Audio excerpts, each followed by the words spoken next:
This is Warsaw Calling. This is Warsaw Calling. Dobry wieczór od ciepłości Warszawa. Dzisiaj był 28 stopni. Good evening and welcome to a Bergkamp Wonderland podcast live from Warsaw in Poland where it's 28 degrees. With me tonight is everybody's favourite tech man. It's Danny the GFP and Bergkamp Wonderland's most famous tuna monster. Hi Dan, how you doing? Yeah, I'm all right, thanks. Just we were all people will probably hear in the extras that they were all watching the Liverpool Man City game, but you're 4 seconds ahead of me, and I'm about 30 seconds ahead of the other two. But I won't give away who the other two are. I'll let you do that. And also joining us from the deep valleys of Wales is the hard justice man of the chat box and host of ABW's radio show, lover of male choirs and chocolate Kit Kats. It's Jason Davis. How you doing, Jace? That's pretty good, mate. I'm good. You all right? Yeah, I'm fine, thanks. Just a bit warm, which makes a change from last week when it was -10. Look, you got 25 degrees, mate. Don't brag. Don't brag. I got the heating on, yeah? I got the heating on. I've got mine turned off. I didn't open the windows in case the Warsaw Fire Brigade, who are opposite me, decides to have a call out. And on that note, talking of call outs, let's go over to Essex's most foremost amateur gynaecologist and purveyor of seafoods. It's John Welsh from the radio show. How you doing, John? I'm very good. Amateur gynaecologist. No, I like that, Steve. Might have to get that on a name badge. Well, I'd put it on a wrist tag if I were you, just behind your watch. Yeah, just in case I wake up somewhere I don't know where I am, just a little return address on it. Yeah, so like one of those things you see rugby blokes wearing on the tube where they got their name and address around their neck. Please return to. There you go. That's all the pleasantries and the niceties over. So now we're going to go to that bit of the show where most people turn off their podcast at 10 minutes. Danny, are you going to give us all the scores on the doors, loan watch rundown, injuries, women's game, digress from every tangent you can think of? Are you going to do that for us? I'm going to try not to look at the game and give this a go. It's nice you brought up the Kit Kat. It's been a while since we've heard about the Kit Kat. I thought that had died a death, but no, it's alive and kicking in 2018. It has to be mentioned because a nice advert for it just flashed across my screen of my TV show. At least 4 fingers, so it sprang to mind immediately. In Japan, they have about 9 or 10 different flavours, and someone offered to send me some. I thought, they've got like wasabi flavoured. Oh, hello. That'd hurt. Anyway, yes, on with the I'll quickly do the round. Under 23s, you went to Liverpool, drew 1-1. We were 1-0 down, and we scored. Balogun scored in the 92nd minute, which is good. But with that league has only got 22 games. We've got 2 games left to go. Leicester are on 36, we're on 36, Liverpool are on 34, and Swansea are on 34. So any of those teams could possibly go ahead and win it. Our next game in that is going to be, and we're playing tonight actually against Villarreal under 23s in something I have no idea what it is. Premier League International Cup. I don't know why Villarreal are in that. So our next 2 games were at home to Swansea, then we're away to West Ham. So if we can win both of those and the others don't do as well, then possibly we could win the league, which would be pretty good considering a couple of years ago we were in the second tier of the under 23s football. Just looking at the lineup, no, there's no one there we care about. The under 18s hosted Leicester City under 18s on the 7th. They scored a couple of goals. We scored one with Ole Inca, and then they scored a penalty in the 71st minute. So we lost 3-1, which is a bit of a shame because that league, again, 22 teams. There's 4 games left to go, and Chelsea are now 12 points ahead of us. So we've got no chance in there. But we're going to probably finish runners-up in that league because we're 5 points ahead of Southampton in 3rd. So that's good to see. Kwame doing a brilliant job down there. The ladies haven't played since the 1st of April, and their next game is probably going to be the 15th of April. Away at Everton, not much going on with there, and that's all competitions I've checked there. Injury-wise, Ainsley Maitland-Niles. Just talking to Gareth on Twitter, and he gave me a link to the Arsenal site. Apparently, Ainsley had a muscle injury on the 6th of April, but that doesn't really explain why he's not played for the under-23s all this year. And he's only been involved in 1 of the last 8 Premier League games where he played the full 90 minutes. You'd have thought with us needing to rest the likes of Bellerin for the Europa League that he would have possibly been playing more often, but mine isn't to ask. Mine is to criticised, I suppose. Ospina, he's been out for 6 days. He's got another 3 weeks to go with an ankle injury. Probably best. That means we can play Czech. Santi Cazorla, 538 days. And Mkhitaryan, the bad one, that's a medial ligament tear. He's lost 5 days, I reckon, another 5 weeks. And is there anybody in particular you'd like to hear how they're going out on loan? Anyone? I've got 13 players here out on loan. Who's the kid at Charlton? Oh, he's starting tonight, actually. I saw the Addicts did a tweet. So, that's Stefan Mafidi, 19, unless he's, because I did this a while ago. And he has played in League One, 6 games, scored 2 goals and got 1 assist, 1 yellow card. And in his last game for Charlton, because he's had 2 loans this season, he played 23 minutes against Rotherham, and they won 3-1. And the one before that, they beat Northampton 4-0, and he played 27 minutes. So most of those goals he got was in the first 4 games. All of them were in the first 4 games, where he was having a really great time. Then he got injured against Oxford United, and then he was out of a hamstring injury for 8 games. So there you go. That's you can turn the radios back on now. Radios, bloody hell. You can unfast forward. Now, how would they know I'm saying this? They wouldn't, would they? Fuck it. Go on then. What next? Right. So thank you very much for that roundup of general moribund news. We'll now go on to some proper football. Well, I say proper, it involves Russia. Jason, given the fact that it was a splendiferous display against CSKA, would you like to talk us through it, seeing as you've already hosted a radio show on the CSKA at home wonder result? I didn't do that one. I hosted that one because I just spent the whole time annoying Josh by giving it over to Josh without actually asking him a question. Then he got annoyed with me. Sorry, Josh. Josh wasn't the only one annoyed with you. He didn't have a plate of tuna there, did he, by any chance? Oh, God knows. I dread to think. There was a lot of people thinking this would be tight. I never thought it would be a tight game. I thought we'd have the lion's share of it, but some of the football we played first half was just sensational. Ramsey, Lacazette, and Mesut Ozil were phenomenal on the first half performance. We opened the scoring round. Ramsey, really good finish. Penalty on the 22nd minute from Lacazette. Okay, there's been a bit of doubt of the penalty, but for me, it was stone cold. Then some beautiful interplay, a magical through ball from Mesut Ozil and Aaron Ramsey with one of the finishes of the season. It really was magic to watch. Surprised by CSK because they try to count.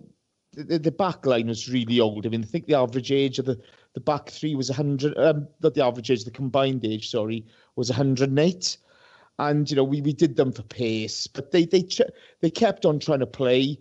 I mean, I think they hit the woodwork. They had a bit of pace there. Who's the Danish? Is he Danish or Danish lad who's at Bayern Munich?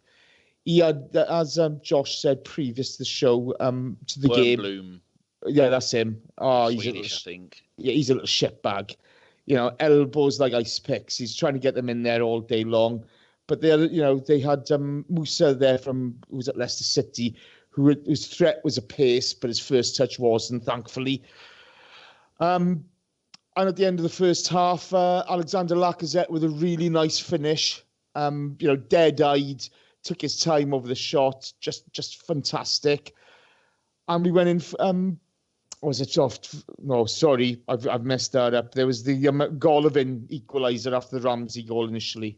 I do apologise, which was a bit of a shock to us, but we came back with the Lacazette penalty and so forth. But the second half, we kind of settled for 4-1, which annoyed me. I thought we'd play with a bit more ambition in the second half, but we didn't, and we found ourselves under the cosh on a couple of occasions. They've got some decent footballers, CSK. I've nothing really to worry us, but a magic first half and pretty dire second half, but the job was done. Big thing now is to go out there, grab an early away goal, and put it to bed. Oh, and Silly Bollocks has muted himself and forgot he was done muted himself. John, what did you think that game. I mean, I got really annoyed with that free kick. I thought that it was a great free kick, but I just thought it was a stupid place to give away a free kick needlessly. And we didn't seem to really. I mean, Czech just stood there and watched it go in, didn't he? Really? Yeah, I mean, I don't want to blame Czech too much for the goal because it was really well taken, and Golovin was their superstar up and coming threat. Like him and was it Jagoev? I think the slightly older player who people will probably remember from when Russia were sort of half decent. Oh, sorry, Edison's just having a right go. It's Mane on my screen here. I'm a little bit behind. Excuse me, but yeah, the whole free kick came from. It was Mustafi doing a ridiculous clearance straight across his own box, which didn't go anywhere. And then, was it who was it? Xhaka then came in, went to clear it. It went straight up in the air. And Koscielny came in and just like the challenge he made. I think part of it's out of frustration, part of it is stupidity. He goes to win the ball, but he goes in so aggressively and so over the top to give away a free kick in a dangerous position. And I'm sure the players knew before the game that, Golovin and Jagoev are a threat from, those sort of areas with free kicks. So it was a really stupid one to give away. Like Jay said, we were really good going forwards and their backline was horrendous. I mean, it was so slow. Honestly, Steve, I think if you put me, Danny and yourself in there, we probably would have done a better job. Because they're some of the most immobile centre-backs I've ever seen in my life. I mean, Ignacevic is 38, I think. And I made a joke, I was saying to Danny about it. I think he was probably on the first copy of FIFA I ever bought, which was in like 1994 or something. He was still playing, football then, So that was a bit of a surprise they went with three at the back. Their midfield was non-existent. But the worry was the fact that our defence, as it has been most of the season, was still all over the place. And we gave them too many chances. Like Jason said, thankfully, Musa's first touch wasn't there because he showed some real pace and like good running, but just didn't have the finish or the final pass or anything. But we're clearly the better team. So, I'm not as worried now. Having them get the away goal was a bit frustrating, but going into the next leg, I don't think we need to push too much. If we get an away goal, the tie's done, to be perfectly honest. I just don't want to see silly mistakes again. And it's a shame because like that free kick all starts from Mustafi causing an error, which is something that's been happening far too often this season. It is really frustrating because you can see in some performances he has a great game. He has an absolute weldy, but then he's just got this massive ricket in him. It's like he just switches his brain off for like 30 seconds in a match. Yeah, I think the mistakes in our defence, it takes me back to what Rami Shaban was saying on the podcast when he was on here about when the defence doesn't feel confident, it's not communicating, it's not working as a unit, and people in front of it are not really in tune with what's going on there. You've got keepers inclined to go and do things they shouldn't be doing because they're trying to do more than they should. And I think sometimes defenders do that too, but it's becoming too much of a regular occurrence that Koscielny's clumsy or too aggressive, or he doesn't hold his place in the line, and Mustafi panics. That was a lunatic challenge. The guy goes back to goal. He dived over the top of him, didn't he, Jace, if I remember correctly? Yeah, I mean, Mustafi, okay, he shouldn't have tried to hook it over his head. He should have put it out in the touch. Fine, a mistake. But then you compound the issue with Xhaka over his head into no man's land. Now, the CSKA lad has got his back to goal. He's got to work hard to get into on target from there. But Koscielny, no, I tell you what, I'm just going to plough through you, son. And then the look of innocence afterwards, it was ridiculous. Poor defending has become a culture within the club. And panicking has become a culture within the club. And as you said, it just one mistake compounds into more. And it's just, into another. And it's just becoming ridiculous. It's a shame because it's the one blemish on what otherwise would have been a really good, enjoyable night. If we still had, because they had chances, Moscow, that they didn't take, which is fine. At this level, I know it's Europa League, it's not Champions League, but it's still a quarter final. And regardless of the quality of the opposition, they've still got there on merit. They've had to work to get there. So you're going to expect them to create something in the game. And it made it, quite interesting. And if it weren't for that one, series of 3 errors that led to the free kick and them scoring, I think we wouldn't have had anything to complain at all about on the night, because the rest of the game, I thought we played very, very well. Thought the midfield worked really well. It was probably one of Mesut Ozil's best games. Yes, it's going to be slightly easier because, again, it's the level of opposition we're playing, but you want him to be showing off and sort of, freestyling and pulling off all the passes and the flicks and everything. And Ramsey was superb as well, Lacazette, because they are better than the opposition we're facing. So we got all the big positives, and that for me is the one thing I take out of it, because for all that bad period that we were in and losing games, the biggest worry, regardless of the defence, because it's always been an issue, has been for a couple of years, was that we weren't scoring goals. At least now, since we've sort of had the change of system, change of formation, we've moved Mesut, we brought Mkhitaryan in as well, who was really good on the night as well. And like Danny said, he's a big loss for that injury. We've got back to that free-flowing forward football, finding people, finding spaces, exploiting gaps. And it's not just one player getting a chance; it's different guys in the team. So that's the big plus for me. But again, with Mkhitaryan on the night, I thought he was very good because he was very functional. Do you know what I mean? You didn't see masses of pizzazz from him and the skillful side of the game, but he was where he needed to be. He made sure he filled in gaps. He was always there to receive the ball. And some of the quality of our through balls was sensational. It was excellent. And the other thing I like about Mkhitaryan is that he can do the flashy bits. And I think in a couple of times in the league when he's played for us, it hasn't come off. Yeah. And it's cost us a little bit sometimes in possession. But in the Europa League, he looks a bit more comfortable, I think, because the speed of the game's different. But also, he's not scared to have a shot, which is something we haven't had, from a sort of attacking midfield. It's something we always complain about, isn't it? They always pass it on to the next man. If he gets a look at goal, he's ready to pull the trigger first time. As soon as he gets, his eyes light up and he's ready to have that chance. So I really like that about his game. So I'm gutted that he's injured. There's no definite confirmation on his return date, but hopefully we get further in the competition. He can come back into it and help us out, because I think it'll be a big loss if he can't play any more games for us in that. I'm just looking at the... Oh, go on, Steve. I think one of the disappointments for me in that game was that we didn't put it to bed. I think if we'd have just kept up our momentum for the first 20 minutes of the second half, we'd have scored again. That tie will be done and dusted now, and we could be sort of looking at resting people. But as Arsene even said, there's no way he can rest people going out to Russia in that game. So we shall see what happens out there. So we now go on to our South Coast excursion down to Southampton. John, I know that you read erstwhile discussion with your fellow criminal on the Hipsters podcast, Ross, who's a Southampton fan. What did you make of the game and the setup by Hughes, etc.? It was weird. I expected it to be kind of a nothing game, because the league games now were not that they're not important, because obviously you want to win and keep momentum and stuff, but there's not really a lot to play for in terms of the league. So I didn't expect an exciting game, and I don't know if exciting is the right word. It had a lot of talking points in it.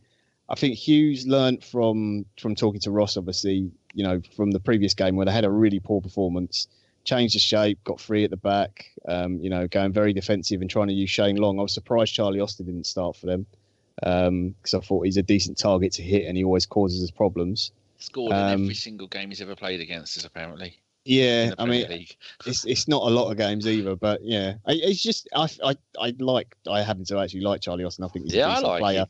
Imagine he's what he'd be physical, like if he he's wasn't strong. always injured. Yeah, he's been a bit unfortunate since he's sort of come up into the Premier League. And that goal he scored against us for QPR, where he just went fuck it and have a shot. Wow, that was amazing. Yeah. But it was a weird game, because I was talking to Ross about it, and I said, look, on Mustafi's recent performances, all you've got to do, just stick Shane Long bang on Mustafi. Just leave him on Mustafi. And lo and behold, about 5 minutes later, Shane Long gets in front of Mustafi, complete cock up. What on earth he's doing there? I mean, the defending all round for the goal was dreadful from the whole team, but Mustafi just goes to sleep. It's so bad. But we saw something we haven't seen a lot this season, which was a really, really good response from the team.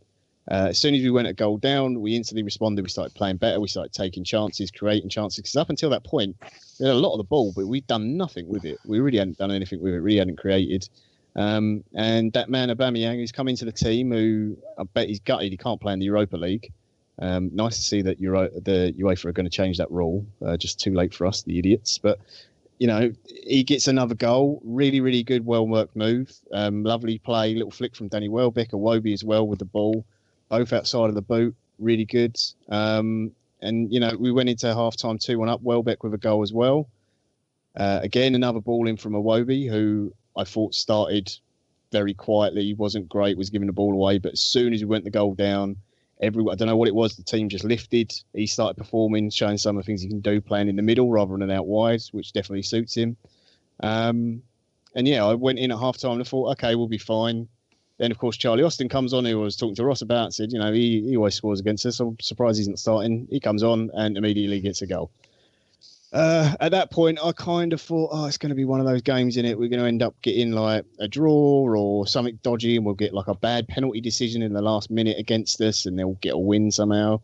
But that guy Wells went through a 5-minute spell that perfectly sums up probably not just his Arsenal career, but his football career, of missing a goal from 2 yards out, was it? No, 2-3 yards, completely fluffing, the easiest chance you'll probably see on a football pitch, to then scoring a really good header. And again, another really good assist from Alex Iwobi, working back down the line and switching back onto his left foot and picking him out of the back post. So good result in the end. Loads of talking points, because obviously you had all the red cards. You had Jack Wilshere and his performance as well afterwards. The result, obviously the results matters and wins matter and all that. That's very good. We've got a chance of catching Chelsea. I mean, coming 5th rather than 6th, it's, I don't know, £2 million more. We finish above Chelsea. It's nice. I don't think people are going to care that much, to be honest, because the league's kind of forgotten. But in terms of some individual performances, I thought there were some good ones. I thought Iwobi played really well. Big shout out, obviously, for Reece Nelson, his debut. I thought he started the game very quietly. He was a bit timid, but he grew into it as he got on and became a little bit more adventurous and worked back hard as well. I thought Welbeck, despite his glaring miss, again grew into the game. I thought he had a very good performance. Got himself an assist and 2 goals, which is great. Aubameyang just keeps getting goals, playing well. Looks like a really solid signing. Very happy. The issue again was from defenders. Mustafi just making errors. I don't think Kolasinac looks at it. The only other sort of player I wanted to praise really was Callum Chambers, who's got a lot of stick from Arsenal fans. And obviously, we all know Mr. Fife's opinion on young Callum, but I think he did really good in that game. And if anything, Mustafi should look at Chambers for some of the performances that he's put in over the last few when he has been called into the team, because I think he's been really solid and done very well. So good result in the end. But yeah, I'm sure there's some other talking points you want to go into, Steve, on it. Yeah, I mean, let's take the defensive thing for starters. Let's dissect that. First of all, there's the Mustafi fucking going to sleep and switching off, lack of communication with Czech. And there's what's been ongoing all season, this lack of an inability to know when the phrase clear your lines needs deploying. And I thought Callum Chambers did that well. Jason, would you want to go through the defence haphazard without swearing too much? We covered sort of on the radio show, we covered the Shane Long goal, and as the ball's played in, Czech makes a move forward towards the ball. Okay, and to me, if you're going to go and claim it. But of course, as he does that, Mustafi stops. Do you know what I mean? And that's where the confusion comes from. That's the ball was out swinging, and as John said on the radio show, and rightly so, Czech stopped to come then. Did he give Mustafi the shout? I don't know, because there was a bit of back and forth between them after the goal. Mm-hmm. There was obvious confusion there. I don't think our communication is great. To me, one of them has to make a decision. I hold them both equally at fault for it. Kolasinac at the moment, at the beginning of the season, when everybody was raving about him, he looked suspect defensively then. He didn't look as comfortable going backwards as he does going forward. And so, he had a difficult day. He wasn't really effective, I thought. He wasn't as effective as he has been in the past, rather, going forward. And so if you're not getting your confidence from doing your strengths well, then your weaknesses all of a sudden become highlighted, and he was shown up there. Callum Chambers, I thought, was solid. He did make one or two mistakes, but nothing serious. And I think at the moment what we need are some solid citizens. In the second half, you did see Mustafi and Chambers clear their lines. Just get it out. Just get it out the way. Get it out of play. Let's reset. Let's go again. But, is that from a lack of cover from midfield? Whenever you got pace up against us, we're like bunnies in the headlights. We really need, unless we're going to bring in, I know this Mavropanos is supposed to be really pacey, but unless we're going to bring in a pacey player, that is going to be an issue for us unless we really shield the back four properly. And we don't do that with our style of play. So going forward, any manager coming to us, if they got somebody who's lightning quick, we know what they're going to do. Let's just play on the break. They're going to push up high when they got possession, and they will have, the majority of the possession. So bide your time, and when you get a chance, long ball, use the pace. There's nothing we can do about it until we bring in somebody who is electric, and it doesn't. The big issue this season is, as I said before, we got a culture of bad panic defending within the club now. Koscielny's not going to solve the problem, not at his age with his tendonitis problems. For all this business of yoga's helped him, it hasn't helped his performances. May have helped his body, not his performances. So we need to look at that. But whether we will or not, I don't know. I can see us not investing in the defence. The thing with that goal that annoyed me the most, again, I know some of the listeners probably going, "Oh, try and be positive because we won," and we will do. Obviously, we talk about Welbeck and Iwobi in a bit, but we've had defensive issues all season, and you can see when a goal is come from poor coaching because you can see it from setup and shape and things like that. Obviously, yeah, there's a communication issue, and we don't know whether Czech's made a call or not. I would hope, and you would expect a keeper of his experience, that he's made the move, then pulled back and told Mustafi, giving him a shout. If he hasn't, then fair enough. So I understand why Jason brings both of them to account. But Mustafi just being completely unaware of a striker they've only got one striker up front, don't forget. They were very defensive early in the game, Southampton. They only had one threat for him and Callum Chambers to cover. The fact that he's completely unaware has got nothing to do with coaching. That's just having a brain. That's just being awake in a game. And he has these complete just lack of concentration moments that are so shocking. But let's be honest, so worrying. But let's be honest now, John and Kieran. If we go back and actually analyse Martin Keown's career, Tony Adams' career, they've all had similar instances. Oh yeah. But the issue, the problem I've got though, Jace, is that it's not like it's once or twice a season, because I'm sure you could pick out the best defenders in the world. You could probably say about Maldini and Nesta. They have one where they've just lost concentration or whatever for a second of the game. But it's consistent with Mustafi. It happens far too often.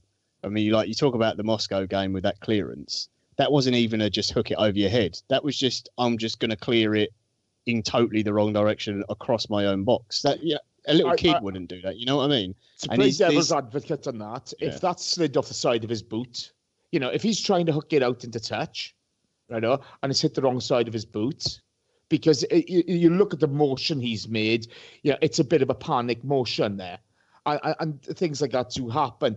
I'm more concerned. If you get the coaching side right, you'll get the mental side right. Do you know what I mean? Yeah, no, I agree. There's got to be better coaching with the defence. That's for sure. But I'm worried that Mustafi keeps making, errors that aren't from coaching. They're not. They're individual errors that, as a manager or a coach. It's just when you read comments from people like Gary Neville and sort of German journalists who watch Mustafi and stuff, and they talk about him and they say, we're really surprised Arsenal paid that much money for him as a defender. Not saying he's a bad defender, but just saying maybe you spent a lot of money on what you think is a very good one when actually perhaps he's an average one, and we've, over-evaluated somewhat, to a certain degree. But I think that one of the biggest problems is when we were going out buying those players, that was when the first large wodge of TV money kicked in. So whatever player any English club wanted to buy abroad, the price went up. I mean, yeah, but Steve, combined with that, because Arsene dithered on him, we paid over the odds for him to begin with. Absolutely. But I mean, one of the things I was going to say, if you look at the way Graham used to coach the old famous defence, one of the things they used to do was when they would have two balls and they would have the first team and the youth team attackers and midfield all onto the same back five. And they used to do this, what they call frenzy training, for sort of like 20 minutes, where it was absolute helter-skelter mental stuff. And one of the things that did was it sort of normalised panic. It normalised frenzy, playing in that nervous position, which is why it sort of trained them to clear their lines, as you said before. Clear your lines, get it up the pitch, get the pressure off, set up again, take a breath, get the ball away from goal. And if you look at all these errors that John's talking about, if you look at when you can see there's a goal coming, it all stems from our failure to get the ball up the pitch or into touch and away from our goal area. And that's you know, a fundamental issue. And I think it does come down to coaching. I think it also comes to that coaching of individuals as part of a unit is where the problem is. But as we all said, you know, in previous episodes, this isn't going to change until the manager changes. You know, you look at Koscielny's career, there are big rickets on a regular basis. Okay. When he first came, he was a fucking liability. Not being funny, you look at certain big games of the last couple of seasons, there have been some massive ones. Koscielny's great strength has always been his pace. If somebody would have added, you know, a bit more mental awareness and a bit more coaching to his game, they could have eroded those rickets. You know, by now you'd have a player who'd have thought twice about going in for that challenge against CSKA. Do you know what I mean? So if we haven't done it with Koscielny, we're not going to do it with Mustafi. We're not. And it doesn't matter, as other people have said in here, it doesn't matter who you bring in, unless you're actually going to address the defensive side of the game, this is going to happen. You know, the second goal we let in was no better than the first goal, in my opinion. Yeah. It was no better, no worse. Do you know what I mean? Charlie Austin completely unmarked for that. No one watched him. And Mustafi, I think, was it Andrew, an Arsblogger that was listening the other day? He said Mustafi did a David Ospina and ran into his own goal. Yeah. You know? But it's this side of it, okay? You know, you can rightly have a pop at Mustafi's the brain farts he's had this season. There've been a few, you know. He's also put in some great performances for us. You know, you look at the United game, and I'm not trying to blame Koscielny here. I'm just trying to show that it's across the board. Laurent Koscielny against United gave away 2 goals by poor decisions. You know, he's done that throughout his career. If you go back to last season, you can pick out the Liverpool game, the PSG game. Terrible decision-making on his behalf. He's the one who gets away with it. Mustafi and Chambers get hammered by a lot of people on it. Do you know what I mean? And for all that, you know, I love Laurent Koscielny. You know, he's been a great servant to the club, but he is the wrong side of 30, and he's the wrong end of tendonitis. Yeah. You know, it's again though. It's a game we've won in which we've had some really good positive performances from players who were struggling for form big time, and we're getting a lot of stick. And again, we're having to talk about defensive problems, unfortunately. Well, let's. I mean, I think we all know that the defence is not going to improve until personnel are swapped, until managers are removed. So let's, John. I know you're dying to talk about Iwobi. And those who improved their miserable lot from their crap form back to their back to being good. So do you want to talk us through the positivity points of that? And Danny, if you're listening in, wake up, because I'm going to come to you next. I'm watching the game. Man City have had 8 shots, and Liverpool have had none. There's some amazing shit housing in this game, isn't there? The Liverpool players are pulling down every Man City player on as soon as they get the ball, just foul on this. Liverpool are behaving like their fans did last week on the way to the ground. I've got to be honest with you, okay, how Mane has not a red there. I know he's slipped, but he's left his studs up. He didn't even attempt to bring his foot back. He didn't attempt to bring his foot back. Dirty shitbag. If it wasn't for Karius in goal for Liverpool, they'd be level by now. Yeah. So we'll get on Iwobi. You obviously mentioned for the goals. He started the game again. It was disappointing. He was giving the ball away and dawdling on it a little bit and not passing it quick enough. And it was, oh no, he's going to have one of those typical games. And as soon as we went the goal down, the whole team lifted. And I don't know what it was. He just seemed to raise his levels. I think playing in the middle suits him so much better. We didn't play. I think it's slightly different from the way we've been playing, because I think we have been playing more of a 4-3-3. I know Jack sometimes has been kind of a number 10, but he's really been in the three-man midfield. Iwobi was given a little bit more license, or at least he looks more natural in that position than I think Jack does at the moment. And it just gives him the chance to move about, roam, get on the ball with his head up. We've always said he's got great feet and he can carry the ball really well.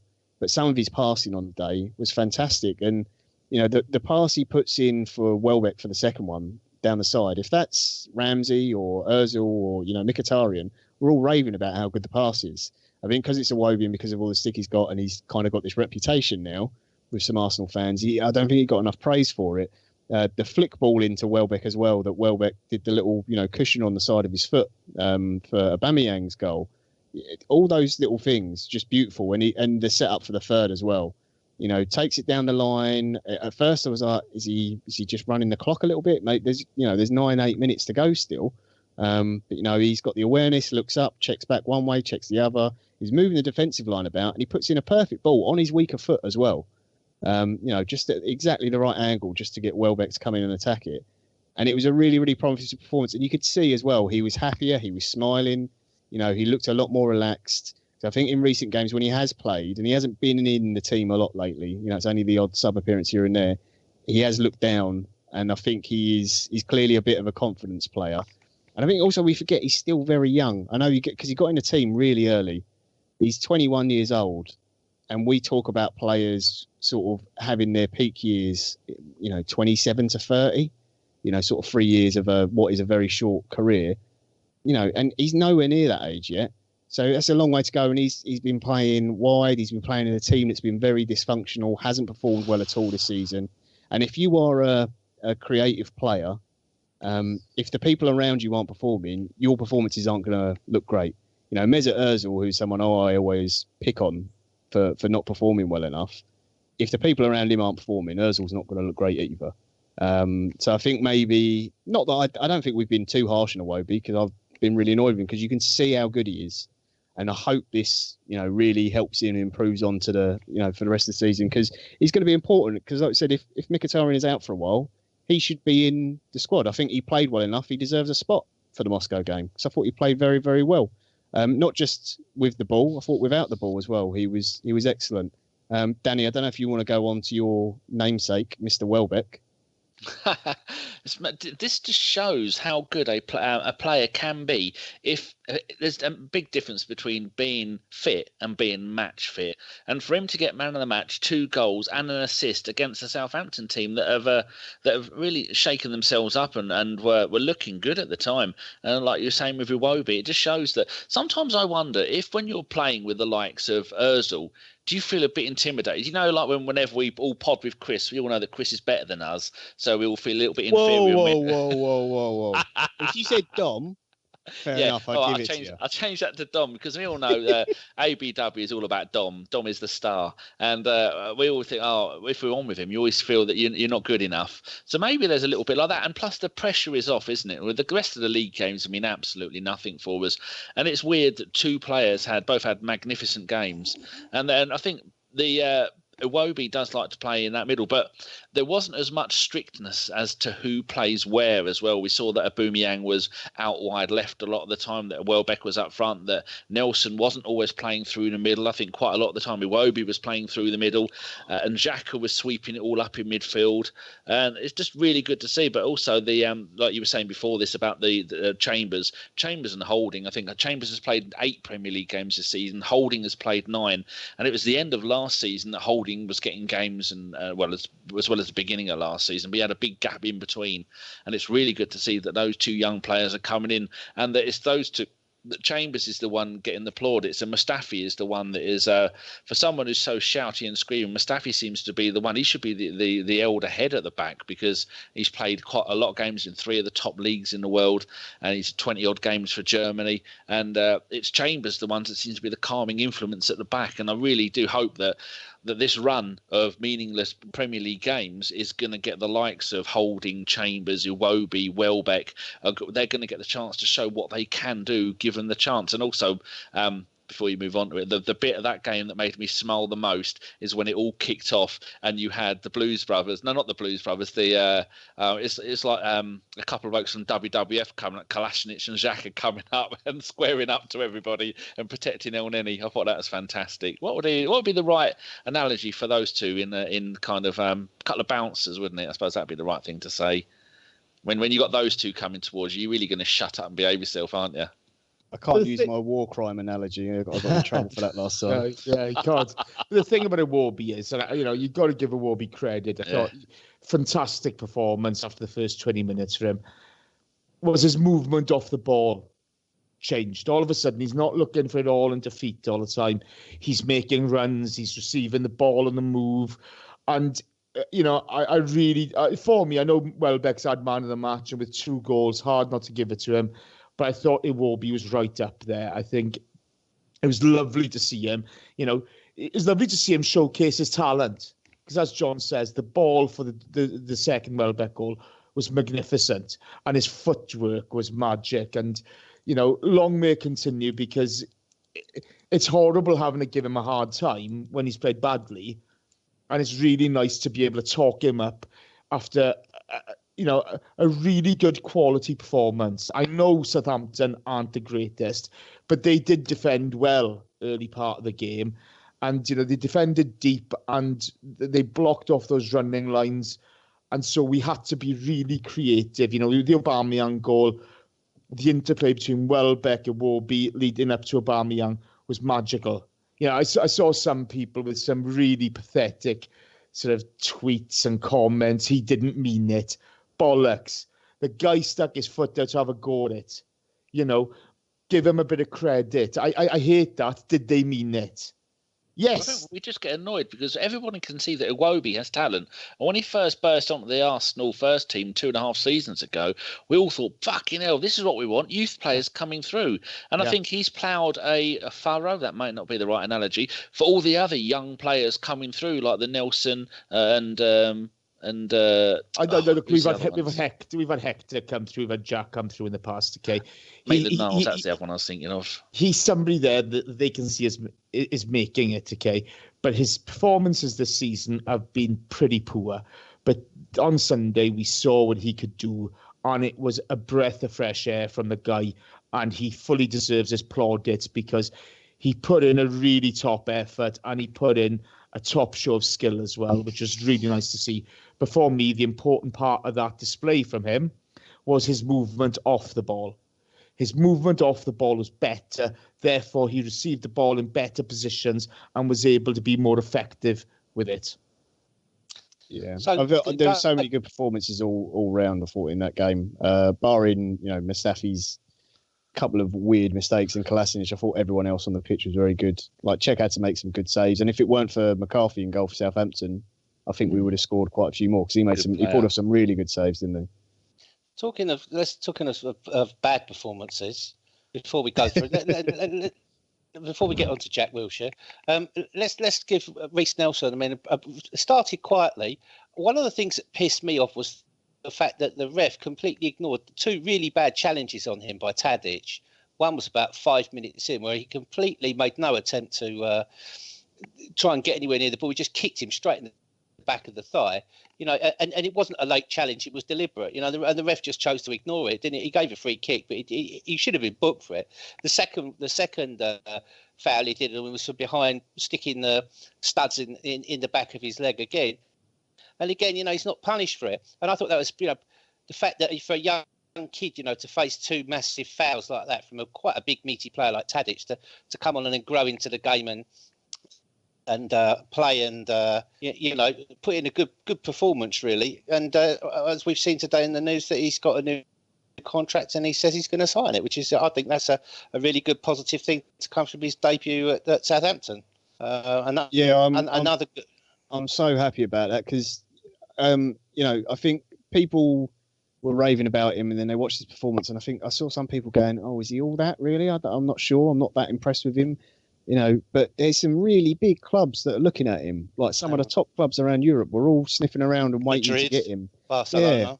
Yeah. So he's really highly rated, and I don't think people appreciate the step up in level from under 23s football to Premier League. It's so different. For a start, the crowd is totally different. You're not used to playing in front of that many people, and you're playing against men. You don't get that in the under 23s at all. It's not like the old reserve leagues where there actually used to be, decent experience for young players and coming through. You're playing against real men. It's a faster pace. It's a lot more physical. The referees let more go in the Premier League than they do in the under 23s. So you are getting real kicks and everything. And I mean, you're right, Steve. Tadic shouldn't have been on the pitch. He made some terrible tackles in that game. And I mean, the one in, I don't even think it was 5 minutes in. I think it was the first 30 seconds, that one on Nelson, wasn't it? That's right, yeah. Yeah, that could have been a straight red quite easily. But yeah, I thought he did very well when he grew into the game. And I really hope he is signing his contract. And because we've got this sort of exciting young crop of players. We've seen, who's the one who went to Barcelona, Danny? Maguire. Willock. Maguire went to, Willock went to Benfica, wasn't it? Yeah. So you've got all these you've got Willock's brother, obviously Joe Willock. You've got Nketiah, and there's a couple of other guys as well. And they did this big piece on Arsenal. I think it's on the YouTube and on Arsenal Player and stuff. I think there's about 8 of them. Maguire, sadly, he's gone now. Fair enough. He's gone to Barcelona, so he's clearly highly rated. But it's a really exciting young group of players, and you want that because it's nice. You always want the superstar players, and having people like Mesut Ozil, and we had Sanchez in the past, and now we've got Aubameyang and Lacazette. It's all great, but it's nice to have players where you feel a bit more of a connection to them through the club because they've come up through the youth ranks. Which is why maybe some people are a little bit biased about someone like Jack Wilshere, for example, who we'll talk about in a minute. But it's really don't worry, Danny, you can do the defence of Jack. The last 2 games there is no defence. Yeah, it's very exciting to have these young players coming through, and I'm really happy for him. And like Danny said earlier, I hope because the Premier League games are a bit of a dead rubber, Nelson will get a few more chances. Hopefully we'll get Nketiah on, for a game here or there, for 20 minutes or whatever. So yeah, I think overall, like for the negatives from the game, there was still negatives, obviously, but there was a lot of positives going on for the remainder of the season. So let's get on to the obvious naked cock at a wedding ruse in that game. Jack Wilshere's appalling. I won't even call it a performance because he actually participated. He went full Walcott, in my opinion.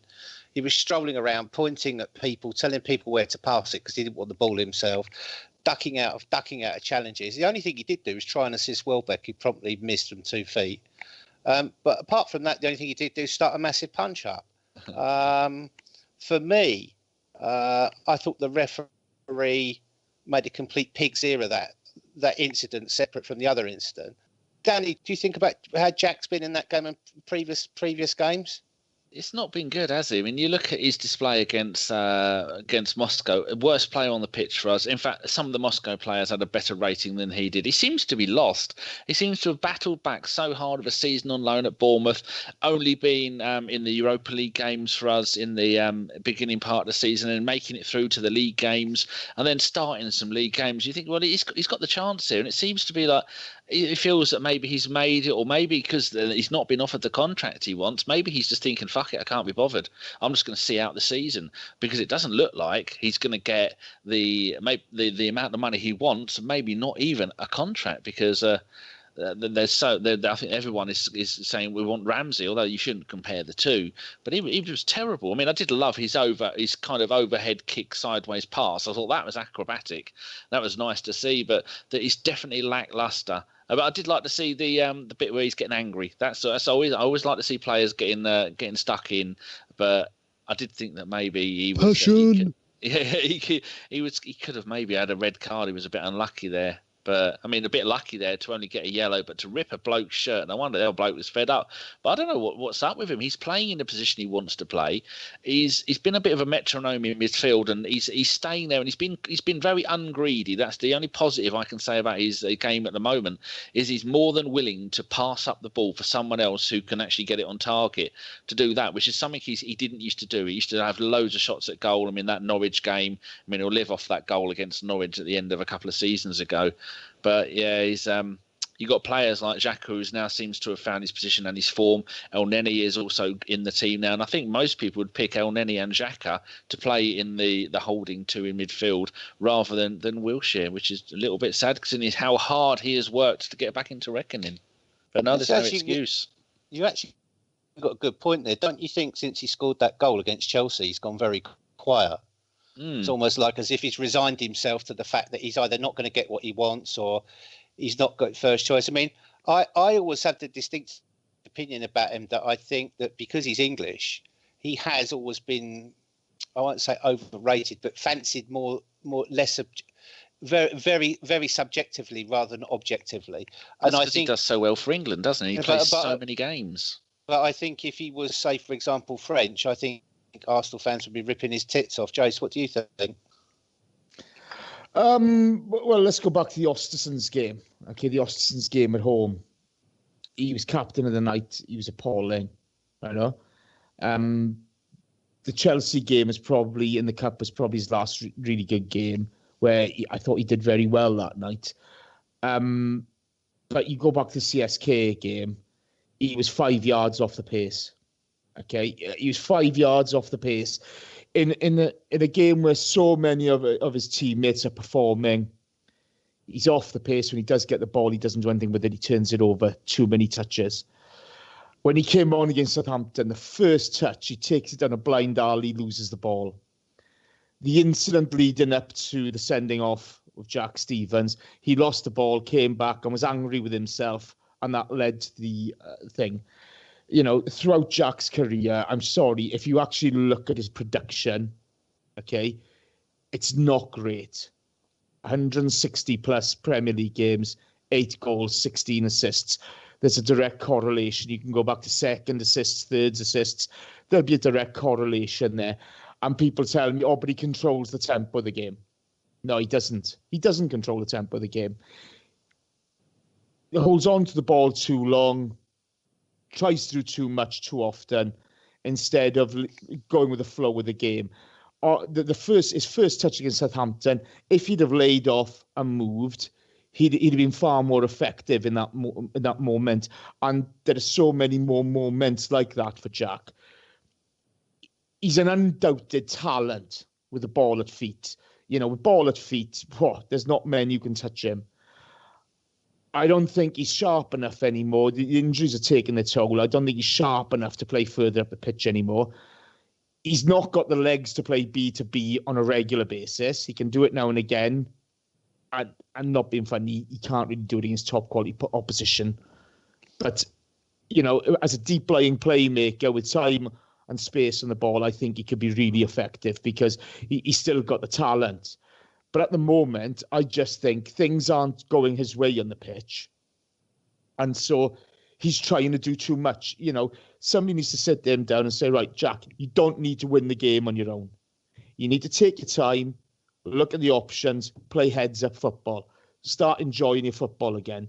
Because he's obviously not enjoying it at the moment. And that's hard to see. You know, he is a talent. He can do you a job as a B2B for a few games. He's not going to cover the same amount of ground as other players, as El Neni, etc. Okay, he's not going to do that. You look at his body shape. He's put a lot of muscle on. Okay, he's not got the running motion he used to have. He doesn't create as much as people think. He just doesn't create that much. And he needs to curtail his game to be more effective. When you watch Jack, you know, turn and drive, he's fantastic. But he needs to lay off earlier and move into space then. That would be the secret of him improving his game. You know, a quick first-time ball, move into space, be available. You know, there have been examples of the last few weeks of Czech or one of the back four trying to release the ball to him. He's not even looking for the ball coming out of defence. And the ball's just run straight past him. And the players who've passed the ball have been slaughtered. But if you're playing in the central midfield, your job is to be looking for that ball. It's criminal not to look for it. So what do you put it down to? And also, I said that the one thing that he's improved in his game is his less selfishness. The other thing is, we said for years, need to stop holding on to the ball for so long. Now he has kind of changed his game on that as well. You're saying less selfish. I don't see it. The first touch... he's always laying people up for passes and doing it. He made a run to the edge of the box recently. Danny, his first touch on Sunday, he takes the ball down a blind alley instead of leaving off a first time pass. I don't mean in recent games. I mean when he was coming back into the first team. Because that's what you do. He can't win the game by himself. So why is he doing it? What's up with him? He's struggling with form and confidence, and that's why he's trying to do too much. Maybe he's been listening to you on the radio show. Dan, the bottom line is he's never been great in front of goal. He's never been great. 8 goals in 9 seasons. It's not his job, though. I mean, you hate that. Let's look at it. Let's look at it from another point of view. I wonder, because I think Danny just said he's suffering, from confidence. He's suffering with his game, and Jason was talking about he's not enjoying his football. He's struggling. I definitely agree with Jason. He looks like he's not fit. He looks like he's not match fit. I'm wondering whether his morale's gone because he can't get the contract he wants, and he's been told that that's the final offer. And he hoped that they would budge, and they haven't. But here's the big question: if you are sat there at Arsenal, and this is a 2 sort of pronged strategy here, because if Arsene Wenger leaves at the summer, I think Jack Wilshere will become the biggest victim of his leaving, because I can't see any new manager coming in who's got high expectations, high targets, who's got to sort that problem of a midfield out. I can't see them approving a new £30 million contract for Jack. I think it's a real time cost, and there's lots of fans. Oh yeah, you got to keep him. The fanboy element, but there's those who look at reality and those who look at the way he's played and the way he's been playing recently. I can guarantee you this: on the last 5 or 6 games showing, there's no way he gets on a plane to Russia. I don't think Gareth Southgate will take him. But here's the question: would you rather invest 25 to 30 million pounds in a new contract for Jack Wilshere, who might give you 20 games? Or would you rather buy a completely new player who's fit, who's going to compete to play a lot more games, and is going to be able to do what we need him to do in that midfield? John? Oh, it's really difficult. Me and Jason obviously touched on this on the radio. I said I'd like him to stay because I still think he's got something to offer. I think I agree with Jace. I think he is now a squad player. He's not a first team player. If I'm Arsenal, I don't budge on the contract offer they've made. I say to him, look, Jack, we'd like you to stay. We think you've still got a future here, but this is the only offer we can give you. We've got investments to make in the summer, which they've got to do because they've got to bring players in. Whether you believe or whether it's true or not that they've got to sell or, to bring the players in, I've got no idea. It's probably dependent on whether we get in the Champions League. But sorry, I'm also amazed. How the fuck is this game still only 1-0? Because the referee's bent. He just had one perfectly good goal. Sent off Pep Guardiola, and generally it's giving Sane offside every 5 seconds, even when he's not. Unbelievable. Everyone will know the result. Yeah, Guardiola's upstairs. He's been sent off because he called the ref a cheating cunt in Spanish at half time. He actually raced on the pitch and fucking said it. I saw that. I thought he was protecting the players, telling them to get off. No, is Andre Martin a referee again? No. This Spanish referee doesn't like Catalans, obviously. But yeah, no, the Jack thing's really difficult. I do think you just have to leave the contract as it is, and if he takes it, that's great. That's fine. We get to keep a player. I think it's partly the club's fault because they've let it get to this situation anyway in the first place. I know he was told he could leave last summer. He decided to stay. At that point, as a club, you've got to make a decision. I think that if you say that to him, and that's from the manager, the club has to step in at some point and say, right, well, if you don't want him anymore, we're selling him. That's it. He's going. We need to recoup some money. If he's going to stay afterwards, then just extend his current contract so that we can sell him, say, this summer if we didn't want to keep him and get some money back. That's that failing is on the club. Don't you think that might have been deliberate? Because I think that with the club management might have foreseen that there might be a big scream up about Jack being sold or being allowed to leave amongst a big part of the fans, and they wanted to avoid getting the blame for that. But perhaps there was sort of like an agreement. Okay, fine, right, you can't leave now. This is what we'll make you another final offer. I don't think, and then if not, you can go on a free. I think the fans are the ones who are huge Jack Wilshere fans, which is fair enough. Everyone's got their favourites. I have, Jason, every Arsenal fan does. And everyone has their sort of rose-tinted glasses on certain players.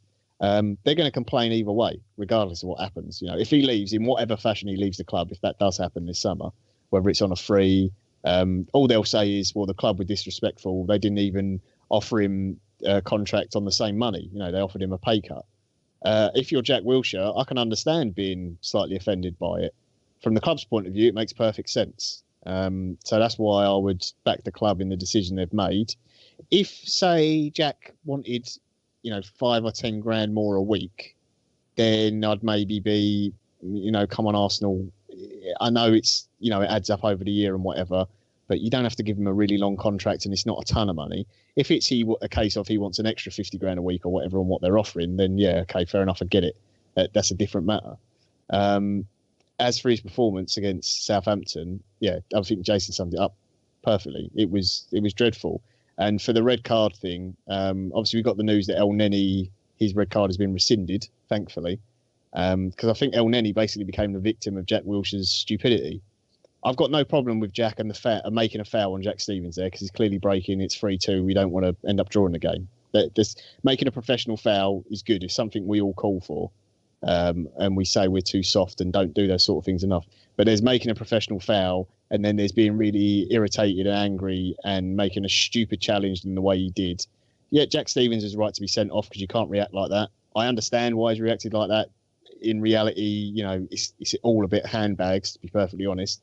But the fact that Jack gets up and reacts the way he does, Czech runs all the way out of his goal because you can see, he obviously knows Jack well. He knows his temperament. Mm-hmm. You can see he's going to keep going. Oh, sure, he stopped him getting sent off, didn't he? Yeah, and I think because of the sort of melee afterwards and everything, and I understand people liking that, and I like that from a player, giving a bit of lip back. That's fine, but there's ways to do it.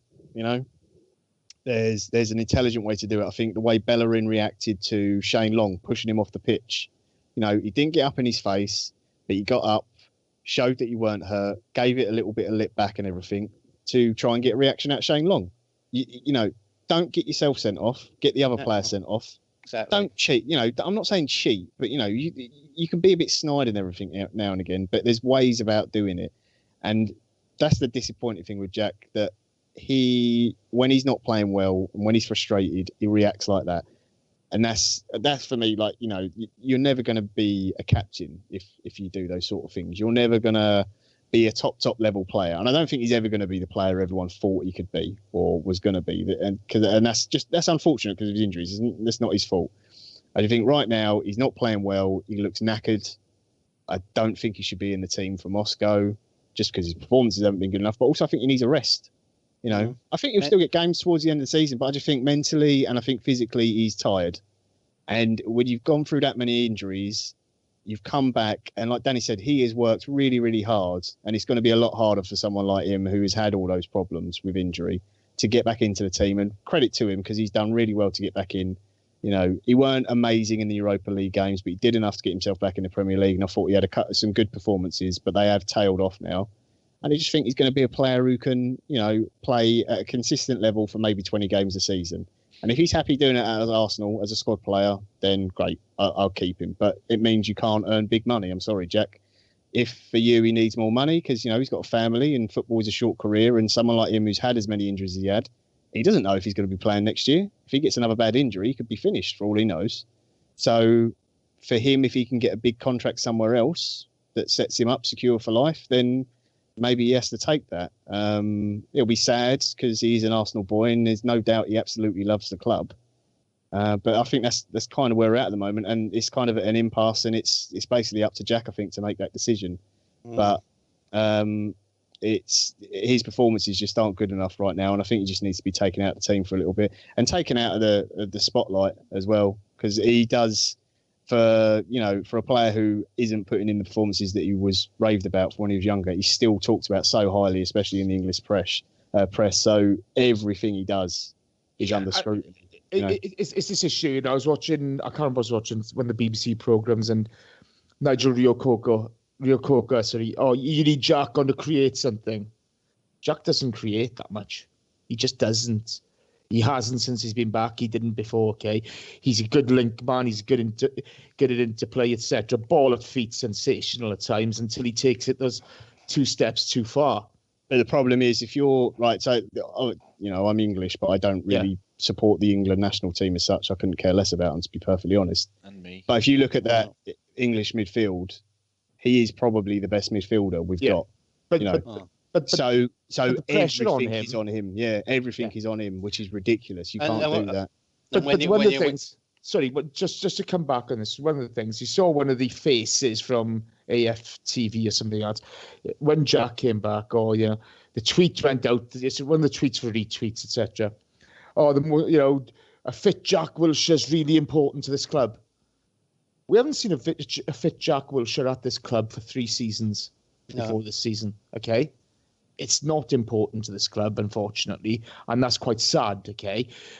But this build-up of pressure on him, the expectation on Jack Wilshere, is ridiculous. The poor bugger must be under so much pressure. He'll have his mates telling him this. There'll be pressure from the agent. He'll be putting pressure on himself because he wants to do well. He's an Arsenal boy. He wants to do well in that side. And, I'd love nothing more than to be sitting here saying, well, what a game from Jack. He was superb today. I'd love nothing more from that. I just don't see it. When he first came back into the side, we were discussing his contract situation. I said, they've got to look at it. Is he worth X amounts? Because when you look at the amount of games he's played for the Arsenal leading up to the season, it was a handful. He was at Bournemouth last season, and he did it for the right reasons to regain fitness. The previous 2 seasons, there were, a dozen performances in total? Yeah. There's an awful lot of pressure building on this lad. We even had other people talking about what I was saying on that podcast, as if I was talking up my arse. Well, sorry, but no, there's the proof in the pudding. You've got to weigh up what his worth is to the squad, okay? But for him personally, he needs to take the pressure off himself, just go out on the pitch as if he's 6 years of age and just enjoys football. Because I think if he starts playing football with a smile, then you'll see the best out of him. Then you'll see him actually being creative. Then you'll see him laying off, bit of movement, getting into good spaces and having time on the ball to be able to affect the game. But at this moment in time, he had 0 effect on Thursday night. And the only effect he had on Sunday wasn't a good one. Right. Okay. So let's just go round quickly. You're sat at Arsenal. You've got to decide whether Jack gets a new contract tomorrow morning. Yes, a yes or no answer to everybody. John. With the contract they've offered, I'd still give him one. Danny. Yes. Jace. I would, but only the one that's on offer. But I would also say to him, take this contract. If you prove yourself next season, if we start seeing the performances we know you can put in, then we'll look to renegotiate. But you put in more crap like you have recently, you're not going to be playing. As simple as that. See, for me, I wouldn't give him the contract, but that's just to be controversial, right? So let's just move on because we've got another Egyptian Walcott. Sorry, Egyptian Walcott. Let's just move on to the next thing in this game, the last thing in this game we've got to discuss because John hinted at it. El Neni's sending off. You've got a situation there where El Neni's first of all, Lacazette is trying to stop Southampton sneaking 20 yards off of a free kick. And he kicks the ball back, and they put it back again. Then El Neni goes and puts it back again. All of a sudden, is it Ryan Bertrand, one of their wing backs, runs 20 yards and pushes El Neni and puts the ball back. Then someone else pushes him. Then El Neni puts his hands up, pushes someone else. So the ref obviously didn't see Ryan Bertrand run 20 metres. He didn't see the other player push him. But him and the linesman specifically decided that El Neni raised his hands and should be sent off. And yet it's rescinded this morning. And we've got fans who sit behind the home bench telling us that Mike Dean was jabbering on in his earpiece to the ref, telling him that El Neni should be sent off. Just quickly, Jason, do you want to say what you think about that whole shebang? Yeah, Mariner, he had a poor game to begin with. The Tadic business was absolutely disgraceful. Shouldn't have been on the pitch. There were bad decisions for both teams throughout the game. Okay, initially with the Jack and Jack Stevens situation, I thought he handled that okay. He handled that okay, as in, it's a yellow card offence what Jack did with the shirt pulling. He shouldn't have gone up in his face, but again, he's had hands behind his back. He's just gone to make the point. Do you know what I mean? There's a bit of acting there to make sure Stevens gets sent off. Stevens rightfully gets the red card. Stevens doesn't walk initially. He stood there arguing the point. Whilst that's happened, of course, all this melee is starting to build. The touch judges aren't getting involved saying, right, come on, let's walk away, let's keep away from each other. Nobody took control of the situation. From what I could see of that, Mariner could not have seen the push from El Neni, and the push was on the chest, nowhere near the face, okay? It's been rescinded, rightfully so, because it's a clusterfuck. The big thing here is, was it the linesman, or was it Mike Dean who's given the instruction to send El Neni off? Because the fourth official is not supposed to do that, is he? No. He's not supposed to get involved. So if it's come from the touch judge, from the linesman, fair enough. It's a poor call. Okay, it's a ridiculous call. If it's come from Mike Dean, something needs to be done about it, because obviously Mike Dean, Arsene Wenger, there's history, and we've had so many poor decisions of Mike Dean in the past. So there's going to have to be more to it. But will the PGMOL look at it properly? No, they won't. But, I felt for El Neni, he'd stood his ground. Maybe he should have walked away and not gotten involved. But, it wasn't in the yellow card, let alone a straight red. It's ridiculous. No, I agree with you. And it's a good job once common sense has prevailed and it's been rescinded. Right, so now let's move on to our away trip in Russia, forthcoming this week. John, what do you think of that game? Do you think we have to put a full side out, or can we allow sort of like Eddie or Reece Nelson to play, or do we have to go full strength out there? No, I think from here on out, regardless of what the result is in the first leg of any tie, if we get through, obviously, to the next round, we always put a full strength team out, because that's our everything this season, isn't it? It's trying to win the Europa League, get into Champions League, get a trophy. It will be better than what anyone realistically expected this season. I think if you said to Arsenal fans, would you take top four and no trophy for this season coming up at the start of it, most of us probably would have said, yeah, I'll have that. Get back in the Champions League. If you can get Champions League football plus a trophy, that's miles better. So put the full strength team out. Monreal, Bellerin, the usual two at centre back, checking goal. Xhaka, I think when it comes to midfield, it's obviously Xhaka, Ramsey, and one other. I wouldn't take. I maybe would take Jack on the bench. I don't know if you drop him from the squad totally. But I'd put someone else in there. Probably, I think Iwobi deserves it on his performance. Can certainly play in there. If you wanted to go a little bit more defensive, you could put El Neni in maybe instead.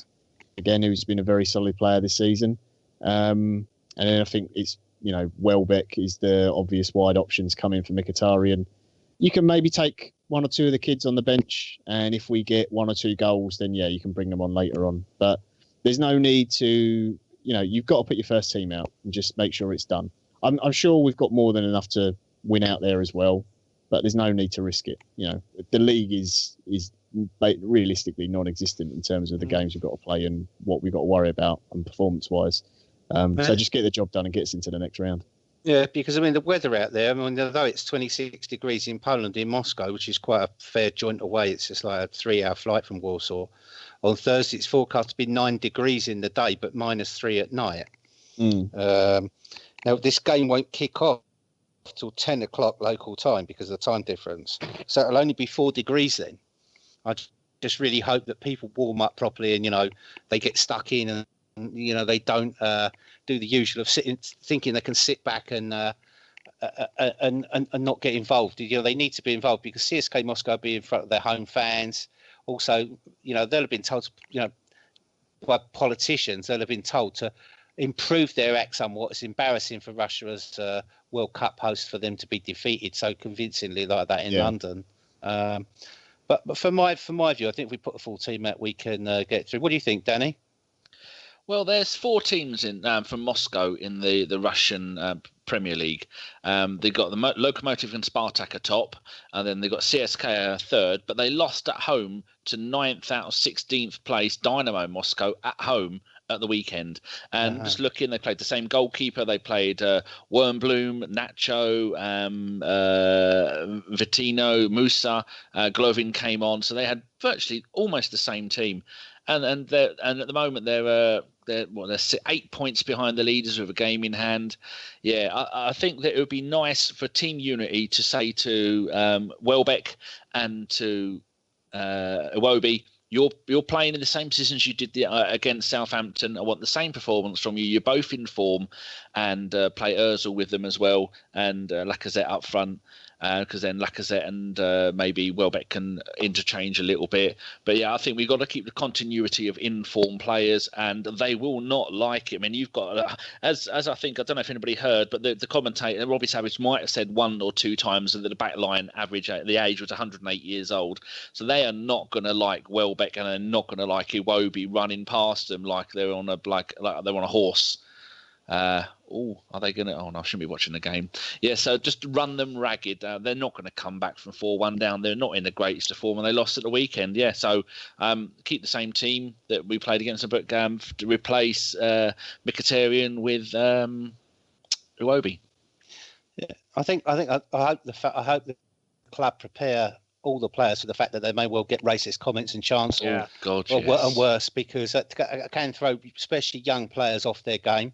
I'm afraid it's terrible that they've got to suffer that shit, and it's disgusting that UEFA allow the teams that fans do it to be in the competitions. But I hope the club prepare them for it.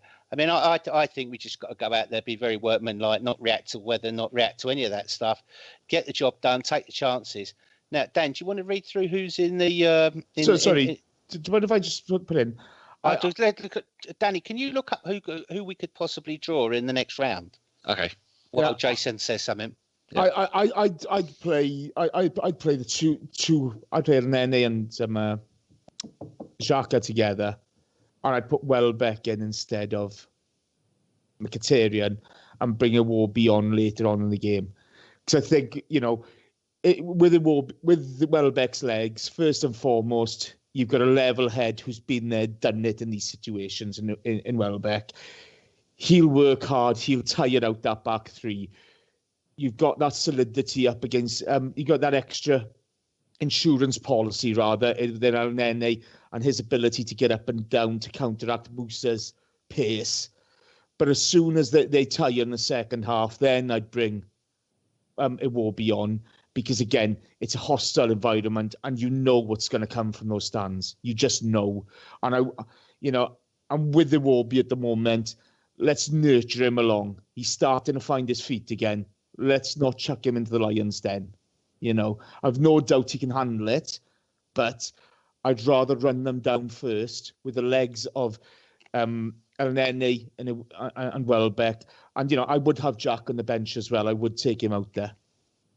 And that's all I want to say on that, because I just think it's important that you go out to a hostile environment like that. Let's have a bit of experience.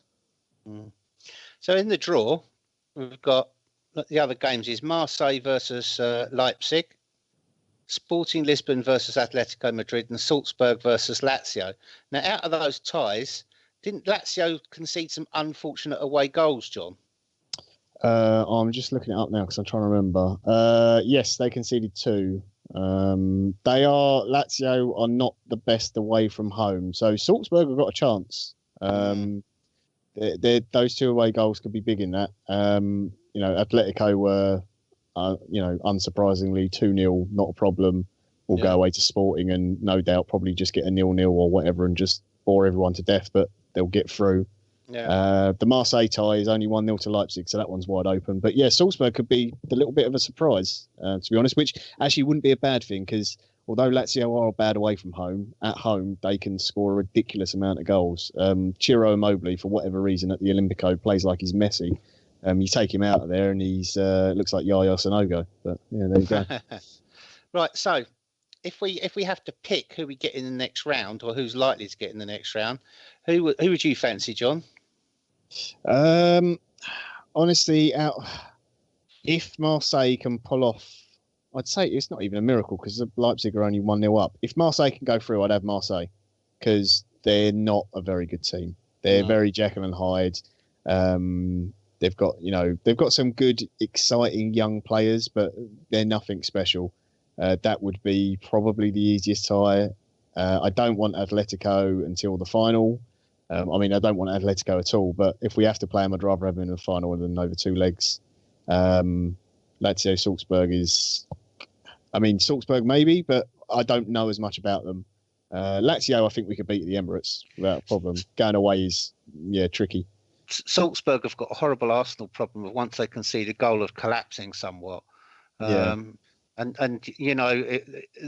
one of the goals that they got against Lazio was, some may say fortuitous, some may say handed over by the ref as a present. So that game as well, those 2 goals that Lazio conceded, that could be something they may rather wish they hadn't have done. Who would you fancy a hard team in the semi-finals, Jason, or would you fancy the easier tie to get through to the final? Oh, look, yeah, I'd far prefer to play.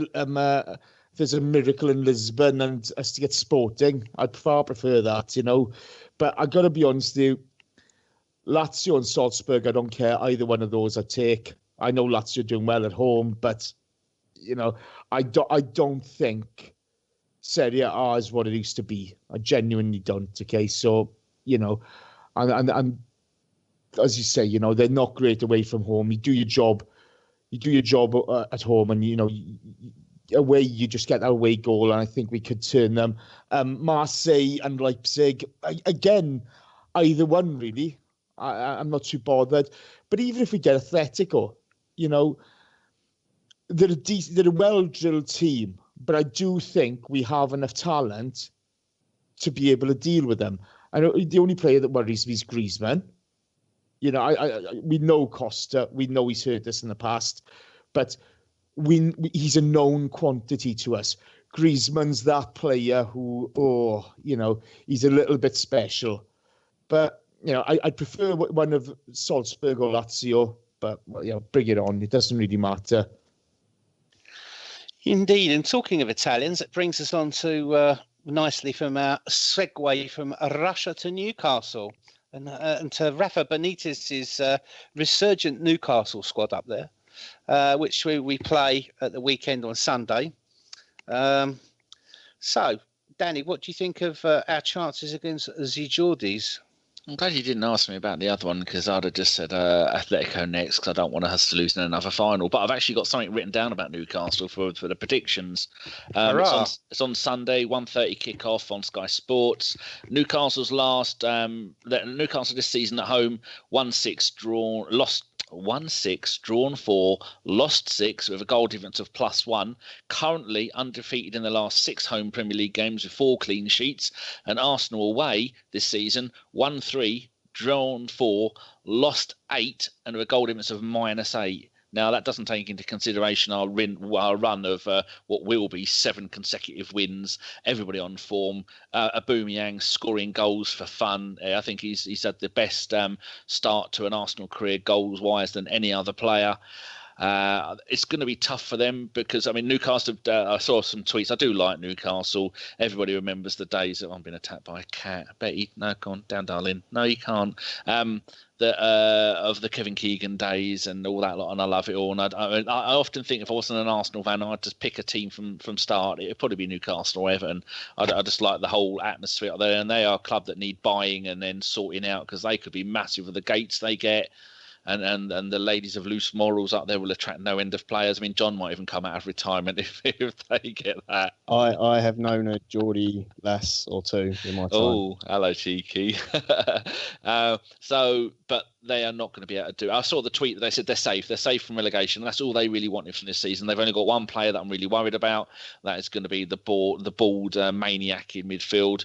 Who's a decent player when he gets a chance, but he's also like an unlit firework. He could go off at any moment. So I think we should beat them. It's going to be an interesting game, but our season's over. Their season is over. We've both got our toes in the sand, so anything could happen. But it's going to be fun. It's just a shame that it's a 1:30 kickoff, so I'm not sure if I'll be up in time. I think the other guy to watch in this game, and I've seen him a couple of times where they've been playing in the game that's been before ours on Canal Plus this year. The other guy to watch is Perez, who plays for them, who popped up and scored a lovely goal, the winner in the 75th minute against Leicester on Saturday. John, what do you think about this game? I think it's probably going to be trickier than we expect just because, like you said, we're playing in Moscow, although local time it'll be 10 o'clock. Obviously, the players won't exactly clock onto that because they'll be on a different body clock. But by the time you get back and it's an early Sunday kickoff, it's a quick turnaround from Thursday night. So obviously there's going to be some rotation, but there will still be some players carried over. And there'll be some tired players. And Newcastle, a decent team. Benitez is a very good manager. He's done a really impressive job there, considering that the owner basically doesn't give a shit about the club, to be perfectly honest, and hasn't given him any money. So I reckon it's going to end up a draw. Again, the league I'm not overly fussed about. It's just trying to keep up the performances and sort of the attitude of the players in the right thing, in the right mindset and stuff. But yeah, no, I think it'll be a slightly tougher game than maybe some expect. Just literally because we've got Thursday night and then straight into Sunday. It's such an early game. Jason, anything to add? I don't think it's going to be as difficult as we make out. I think there's people now playing for semi-final spots, as long as we do well Thursday night, touch wood. I think, you can see Welbeck, Iwobi, etc. take a lot of confidence from Sunday. I think we go up there and we beat them 2-3-0, to be honest. They've got a couple of decent players, but they've not been great this season, and they're as dodgy at the back as anybody. And with the Aubameyang's pace, and if we can, get Iwobi running on to the ball, we'll be okay. We'll be okay. Right. Have you got some listeners' questions for us, Daniel? Certainly do. I'll just put in there that it's a 4-hour flight back from Moscow. Being a man who's no stranger to an air mile, Steve, how would that logistically work? Would it make sense for them to fly from Moscow and then maybe stay in a hotel in Newcastle? Because that's going to save them 4 or 5 hours, isn't it? Because you can't go up to Newcastle on the Sunday, can you? Because it's a 1:30 kickoff. You have to go up there on the Saturday night. So would they bother staying in Newcastle overnight? They probably might do that, yeah. Because that would make sense to go from Moscow straight to Newcastle. Is it 1:30 or 12:30 to kick off Sunday? 1:30 according to the soccer base. Oh, so it's on Soccerway 12:30, but that might be. It's 1:30. Yeah, it's because they've got the wrong time zone, or not wrong time, different time zone to us. Yeah, no, I mean, don't forget, like Moscow's 2 hours ahead of London. It's an hour ahead of here. So if, for example, they flew to Newcastle and stayed there on Saturday night, that would be the ideal thing, really. Are you watching the game? No, I'm not. Oh shit, the bucket. Oh well, never mind. Poor old Pep. Listeners' questions, please. Yes, to avoid the scouse loving. Okay, where are we? Questions are... here we go. Alex from Nottingham. Just wondered if any of you guys consider Ramsey a legend at Arsenal. He does go on a bit more. 300-plus games, 2 final FA Cup final winning goals, 50-plus goals from midfield. And he says he's the nearest thing people of in their early 20s, like myself, have as that kind of special figure. And for me, he's a legend. Thoughts? And he put also... do not forget that he did all that after having his leg broken. Jace, it's that's got Jason all over it. Here we go. I agree with the bloke. I've got a stopwatch on. Somebody baited me on the radio show on Sunday. It's great. Guna, wasn't it? Yeah. Guna. He had me on a hook. He did. Yeah, look, the kid's been through it all at the Arsenal. You know, a couple more goals. He's our highest scoring ever central midfielder. 2 cup finals in the bag. 50-plus assists for the Arsenal. Always brave on the ball. Great vision. Puts through decent through ball. He's magic. He's absolutely magic. People used to say, why doesn't he play like he does for Wales, for the Arsenal? He did. Now. No. He always did. You just didn't appreciate it. And to be honest, when the team have gone through tough times, it's difficult for any player. He's been stuck out on the right. That season, he was joint top defensive player in number of tackles alongside Nacho Monreal. You know, with some people, it's gender-driven because they like other players. That's fine. But if you just watch the game and watch the way he plays a real ambition. He's just superb, he is. But... you know, again, let's not rest on his laurels, sign the contract and reproduce because it's pointless it's stopping there. Do you know what I mean? We've got another cup final to win and he needs to play a part in that. If he plays well, no doubt Ozil will play well and no doubt Xhaka will play well. He's an important link in the team. But it's down to him now to reproduce this form and keep on going. And when you look at some of the goals...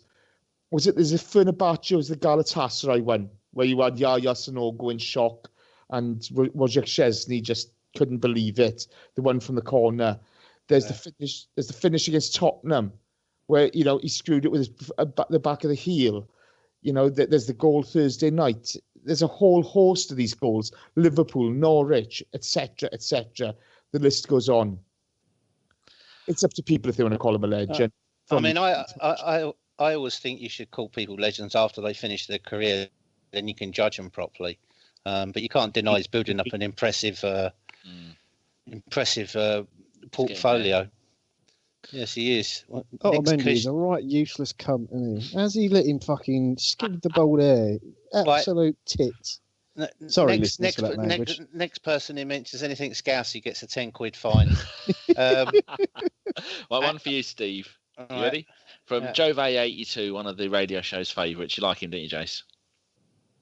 He's a top man. Jove's a top man. Right, a good question, this. He's had 2 questions, but we'll allow him. It's for you, Steve. He says, how worried are you we will sign a substandard goalkeeper this summer? Arsene Wenger has only signed 2 of the requisite quality in over 20 years at the club, Lehmann and Cech. Go on, then. I don't think it would matter if we signed Sepp Maier or if we signed, you know, any Pat Jennings or Bob Wilson in their prime. They'd still be shit at Arsenal. And that's no difference to those players. It's because of the way Arsenal set their defence and their midfield up. It's the way that Arsenal train their goalkeepers.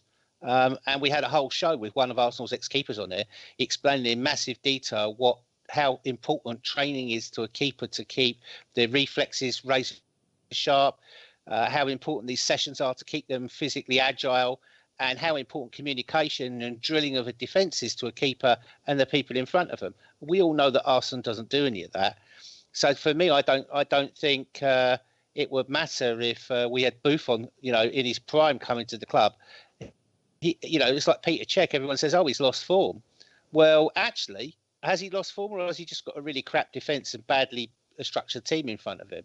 So, you know, that's one answer to it. The second part of it is it rather depends on whether Arsene Wenger's still at the club or not. Because if Arsene Wenger doesn't stay in the summer and a new manager comes and we recruit a good keeper and we bring in a new keeper coach, all of a sudden you might find Petr Cech and Ospina and this new bloke improving massively. Maybe even make Cech player coach. I'd like to see that as well. But I think it may be a little bit like with Pat Jennings. Pat Jennings left Spurs, came to Arsenal, had some of the greatest years in his life, but he was always Spurs, and he went back to Spurs to coach there. Maybe Petr Cech might go back to Chelsea because he is Chelsea, possibly. But I'd like to see him stay. Yeah. Okay. From Joe Vegan for you, John. Assuming that Mkhitaryan is out for the remainder of the season, how hard will he be missed, and what are our options to replace him in the best possible way? I thought of Kenny Everett when I said that. The best possible taste. Dan, the best possible taste. Cupid stunt. Thank you very much. There isn't a direct replacement because he's quite individual talent in the way he plays and everything. He's got a very distinct style. The closest we've got is probably Iwobi. But again, that means you're shunting him out wide. I don't think Iwobi would complain playing there. I just don't think you get the best out of him. I think it will basically be a sort of rotation thing between Iwobi will play there, Welbeck will play sometimes, and in the league you'll get maybe you get to see Reece Nelson a bit more as well, have a go out there. So I think it's just a case of that. As for the Europa League, I think probably our best option is to put Welbeck in because, let's say we get through the next round, it's going to be harder, obviously, the semi-final, and hopefully we get onto the final. So having a player, Roma are 3-0 up. Go on. Sorry. They go through at the moment. Unbelievable. You see it, right? It's 4-4 in aggregate. Roma scored 3 at home, and they scored, 3 in Barcelona? 2 for Barca. Anyway. You've circumvented Steve's no talking about other teams. No. Steve mentioned a specific. No scouting this. Yeah. I didn't say anything about them. Although I did nearly say Manolas. Oh. No, actually, it sounded more Geordie than. No. No. But no, I think in the league and stuff, maybe you see some of the youngsters come in. But I think Welbeck will be better served for us playing wide, like in the later rounds of Europa League if we get through, just because he does offer so much going backwards as well. He worked so hard for the team. With it as well. Yeah, and the thing is as well, we don't know how long Mkhitaryan is out for. Hopefully, it is just a couple of weeks, and he's back in time. We get through the semi-finals and get back in the team. But yeah, if it's a case of we rushing him back could cause problems, then I don't think you do it. You just say, maybe your season is done now, and we don't make anything worse, because knee injuries obviously can be a bit tricky. According to this site I use, physioroom.com, they said he should be back. I mean, this is only a rough estimate, on the 23rd of May. And I'm just looking at our fixtures. The 23rd of May would be end of the season will be over, I think. I'm not sure. When is the Europa League final? The final is in... Well, that's in Lyon, but whenabouts is it? I've only got final stages here. It doesn't tell me where the final is. It'll be in late May sometime. It'll be either the day before or the day after. That'll be the day before or the week before the Champions League final, which it looks like Barcelona won't be getting anywhere near at the moment in the 86th minute. Oh, good. You've jinxed that now. The final would be the final would be the 16th of May. So he might make it back for the final, but at least there's no need to rush him back for the league, is there? No, that's the important bit. I think that's the thing. Don't bother. Don't aggravate the injury or anything. Trying to rush him back for the league, because that's not a worry, and we've done that with players in the past. But couldn't we just send him to Spurs for rehabilitation and he'll be back for the Moscow game on Thursday? No, because then we'd have to award Harry Kane the doctor's medal. Yes, achieving the recovery for it. Schoolboy error there. Right, next question is going to be, I'm trying to find ones that are...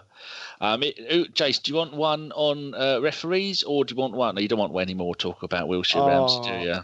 Or do you want one on referees or Martial? Martial. Oh, I don't give a fuck. I don't give a fuck about Martial, do I? All right, then you can have the one on referees, and if you're going to be like that. I don't give a fuck about referees either. Ah, for fuck's sake. Okay. Here we go. From Double D Rivoli. Would Arsenal, any Arsenal team of the last 10 years, have come back from 2-0 down like United did? Should Wenger learn from Jose, even though we all know he is a complete idiot. Make of that what you will. Would any Arsenal team have the last decade have come back from 2-0 down against City like Man United did? I did question him on the question, but he hasn't replied back. So well, we're usually 4-0 down against City, so it wouldn't really fucking count, would it? What's your view on that, Jace? Or don't you care? I don't care, to be honest. Look, we over the last 10 years, we've had the teams we've had. That's the way it is, okay?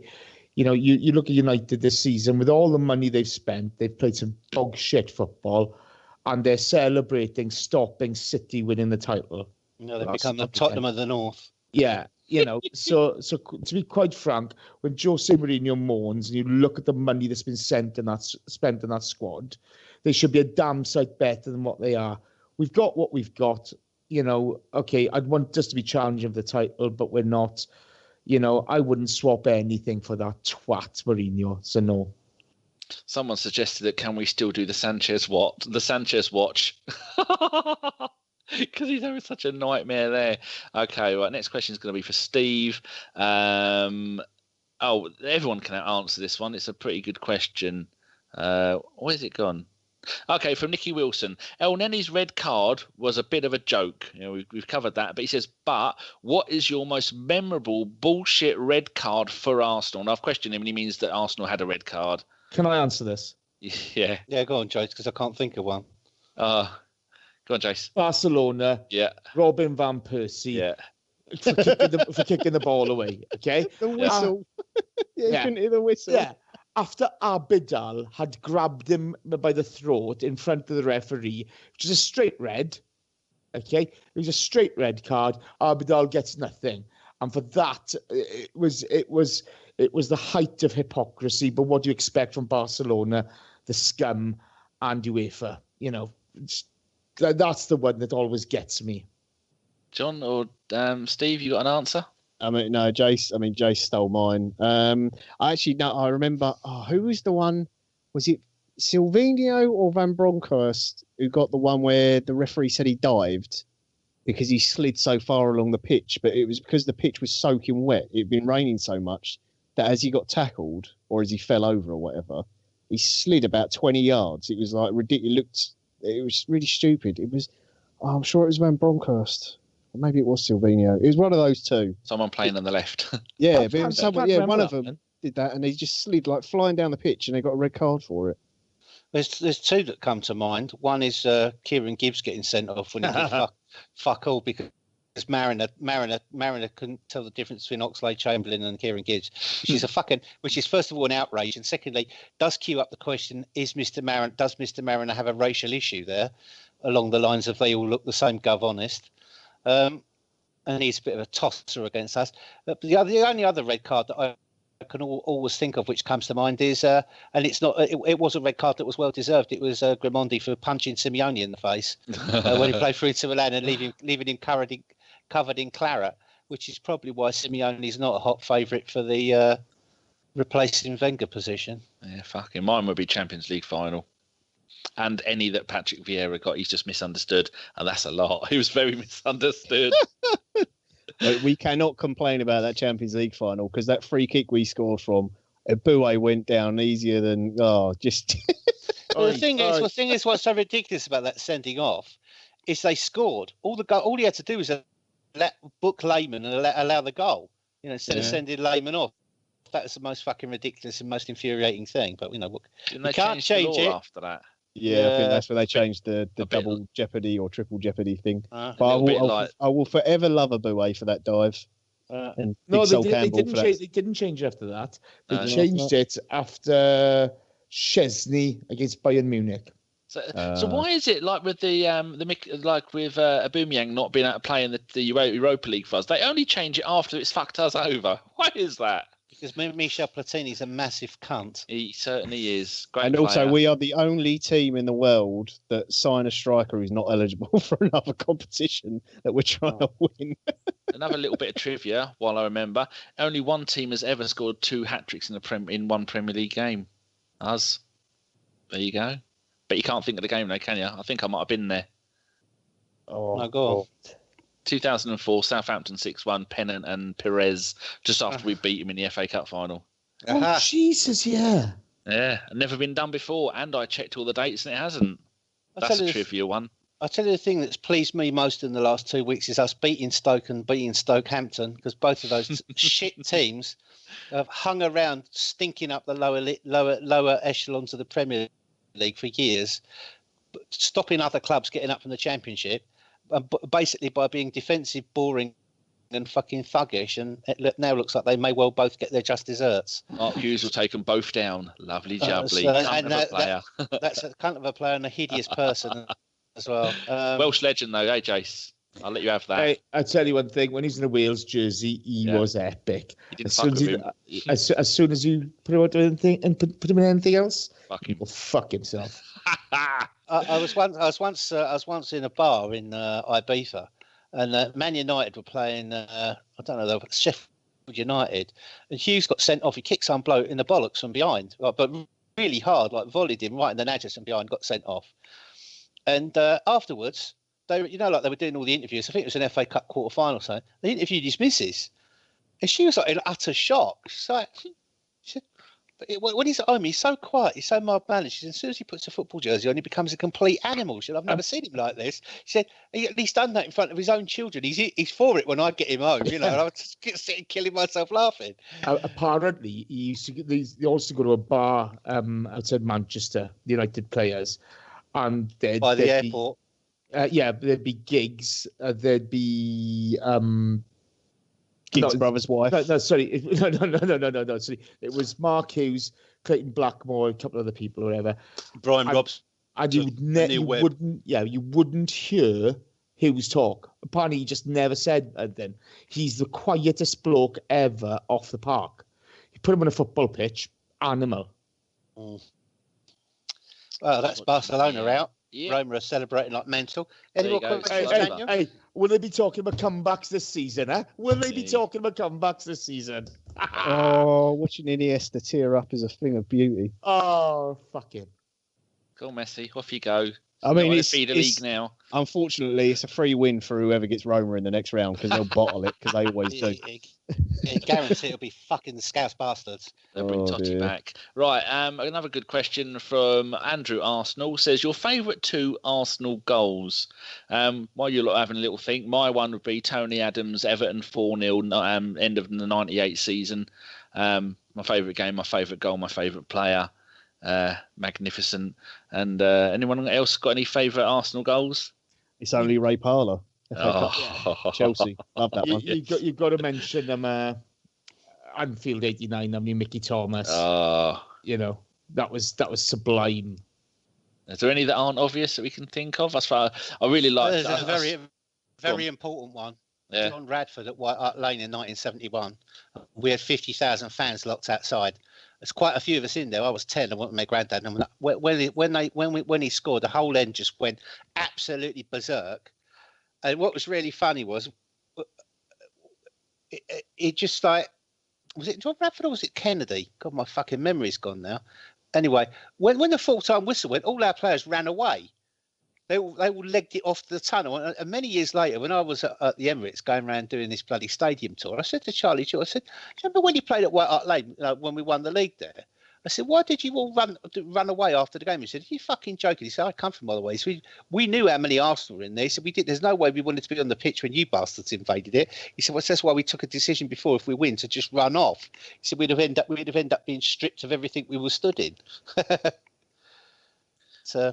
Yeah, true. I think Ian Wright was Ian Wright was naked at the window, wasn't he, chucking his stuff out of the top of Highbury.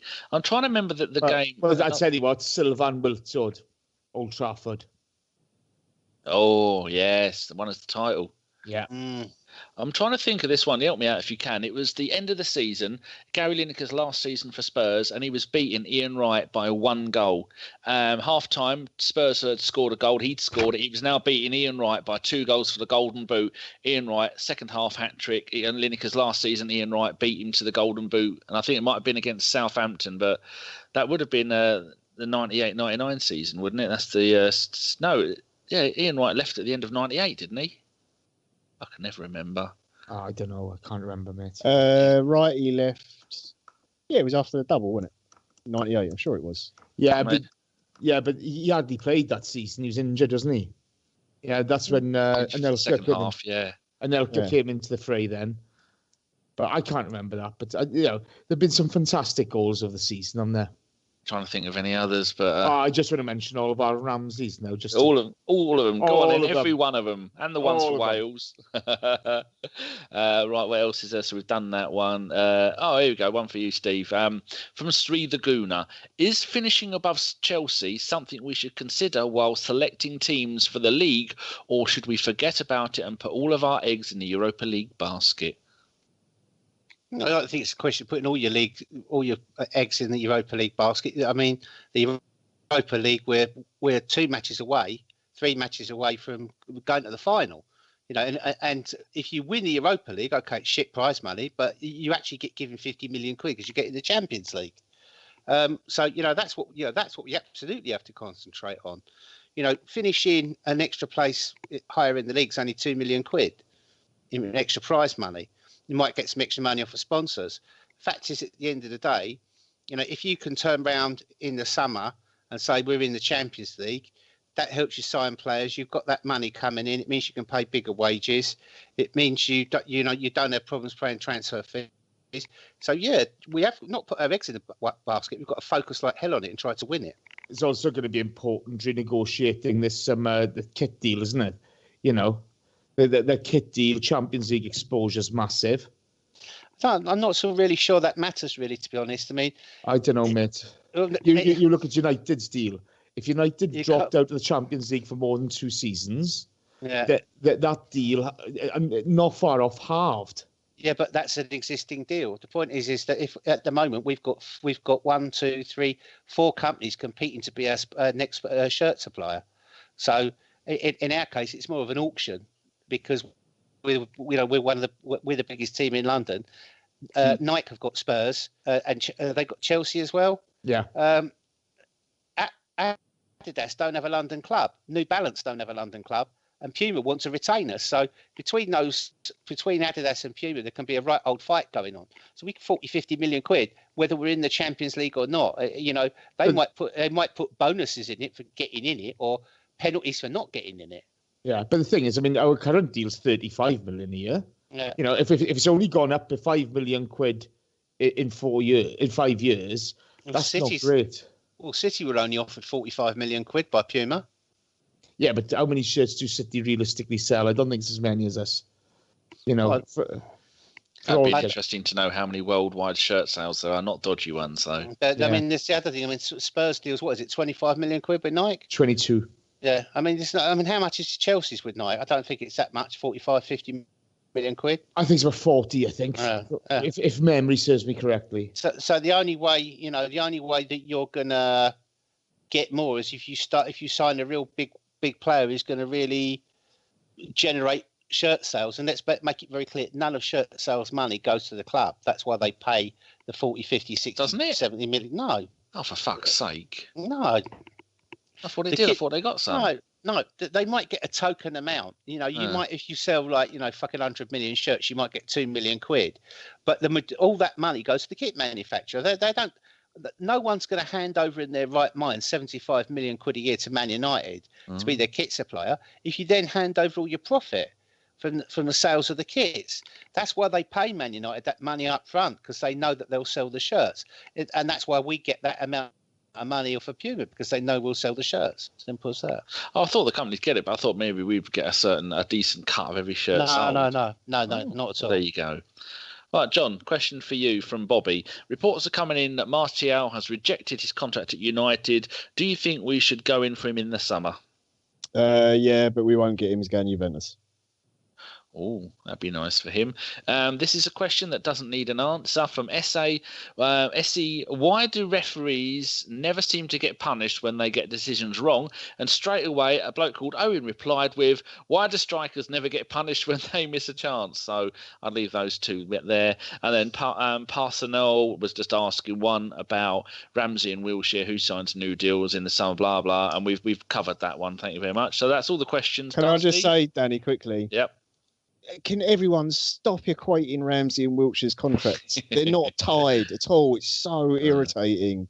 One signing doesn't mean the other one can't sign. They can both sign a new deal. They're not the same player. They're not remotely. They're very different players. And you can like both. Yeah. Oh, it's so annoying. Jace, you've got your ear to the ground in sunny Wales. Is Ramsey going to leave, do you think? Tell us no. Tell us he's staying forever. I heard something from somebody not too far from me. Yeah. He knows who he is, and he's listening right now. Oh, cheeky. Hello. The signs could be good. Oh. On that high note, Steve, do you want to do the predictions and hellos? Yes, indeed. Right. So we've got 2 predictions here. We've got one for CSKA Moscow away, and then we've got one for Newcastle away. So, Dan, give me your CSKA prediction. We're going to beat them 2-1 Lacazette. Okay, and Newcastle? I've gone 1-0 Aubameyang. Okie dokie. Jason, CSK? 3-1 to the Arsenal. Scorer? Aaron Ramsey. Splendid. And on the halfway line. Newcastle away? Newcastle away, 3-0 to the Arsenal. Alex Iwobi. And John? Moscow, I'm going to go 2-0 Rambo to the Arsenal, obviously. And then Newcastle, I've got to be pessimistic because I've got to, stick to character out. So I'm going to go for a Desmond 2-2, and I'm going to go Dwight Gale for Newcastle to score first. Peterborough lad. Right, CSKA Moscow, I'm going to go 3-2 to Arsenal. Yep. First scorer for us, Laka. Yeah. And Newcastle, I'm going to go 1-1. First scorer, Perez. Oh, yeah, you mentioned him earlier. Perez. Okie dokie. So it's that time of the evening where we mention people that we've been communicating with or need to give a shout out to. Who should I go with? John, have you got someone you want to give a shout out to apart from Ross? No, yeah, little shout out. Commiserations. Yeah, commiserations to Ross, who, probably are getting relegated, but I think he saw that coming. That was coming for a while. But no, I haven't got a shout out for an actual person. Mine is just for, I don't know, I can't remember if we did it last month, but last week, testicular cancer awareness. I swear, everywhere you look, it's like a different month that it's up. But anyway, it's always a good time to remind people. Obviously, we have tons of male listeners, a very small percentage of female listeners, but they can help. It affects a lot of young men. Well, no, they can. It affects a lot of obviously young men. It's nothing to be scared of, nothing to be shy about. Give them a good feel, give them a good check. There's plenty of resources online to look it up. Get yourself checked. If you're lucky enough to have a partner, ask your partner to check for you. It might lead to some fun stuff afterwards. But do get it checked out. And if you do find anything, just get to your doctor. And the sooner you do, then hopefully you won't have any problems. Splendid business. Jason? Shout out to Vera Red Tira, who appreciated something between myself and John on a radio show last week when I asked John, who's that guy who plays for United? The retard, which I shouldn't have said retard. I remember that. Shame it rhymes with Lingard. Well, I shouldn't have said retard, okay? As John pointed out correctly, he's a fucktard. But John immediately came back with, Jesse Lingard. Magic. Which did make me laugh. And Vera Red Tira is at ViraBlueTira, Vera Blue Tira. Favourite drinks there. But there's another one about, obviously, football. You've seen Aaron Lennon, Gary Speed, amongst others, where, depression and mental health has had a really negative impact on their lives. If you're struggling, have a chat with somebody. Don't keep it all to yourself. People do care. Yeah, absolutely. Very good advice. And Daniel? Mine was going to go... No shout-outs to John West Jr. either. You're breaking up a bit there. Yeah, mine's going to go to a certain at Swiss Ramble, as it sounds. I retweeted one of his blogs yesterday, and he says, "Thanks, Danny." And I put, "You lot work so hard as it was easy for me." And he went, in quotes, "You lot, there's only one of me." And I said, "No, you lot, bloggers." He went, "Ah." Yeah, so Swiss has only ever been on one, which is weird. Yeah, you need to get him back on. He's a good talk. Yeah, I need to get him back on and make sure Steve's on with him as well, and they can go through the numbers. But Jace, you know that your hello was to Vera Blutera. Yeah. They used to. I said to them, they always had a blue drink, and now every now and then I said to the person, "Why don't you change to have a red drink?" So they change it from red to blue every now and then. But before I pointed out they should have a red drink, they didn't. Yeah, they've just been talking to them now, saying they should all be thrilled for Roma. I don't know if it's a he or a she. Yes, so another person who's happy about Roma. Brilliant. Steve, have you got a shout out? Yeah, I've got one. Well, two actually, but it's part of the same thing. It's to our own former chimp gooner, Neil, sending me this morning the wonderful TalkSport interview of Ray Wilkins ripping Neil Custard of the Sun, a new one. And the great thing is that Custis completely loses the plot and gets really quite offensive. Wilkins remains utter gentleman Jim to the end and completely bamboozles him in the best English and the most correct grammar. And that really livened up my morning before work. If you haven't seen that interview, just Google Neil Custis and Ray Wilkins, and it'll come up and you can have a good laugh. I also think if you really do need cheering up, go to Neil Custis's timeline, because his chip on the shoulder self-importance and tongue up the backside of Jose Mourinho is absolutely hysterical. His carryings on are just he's a legend among the press, but not for anything that's good. It's for being the biggest wanker in British sports press. And don't call him Fatty Custard. He doesn't like it. Did anybody see Nigel Quashie's tribute? Yes, I went and had a look at it once you mentioned it. Yeah. Oh my God, I was nearly in tears reading that. Yeah, you're always a bit emotional, though, aren't you? Oh, it was very nice. Yeah, but it just said everything about the man, didn't it? It said everything. Want to tell people what it said? Because Ray was one of my favourite players as well. That wasn't Arsenal. Yeah, he spoke about when he was at QPR. Ray Wilkins gave him his debut at United, and nothing was said to him in the lead up to the game because he was a YTS kind of boot boy at the time, an apprentice. And when they got to Old Trafford, half an hour before the game, Ray Wilkins turns around to Quashie and says, "Right, get your kit on, you're playing today." You know.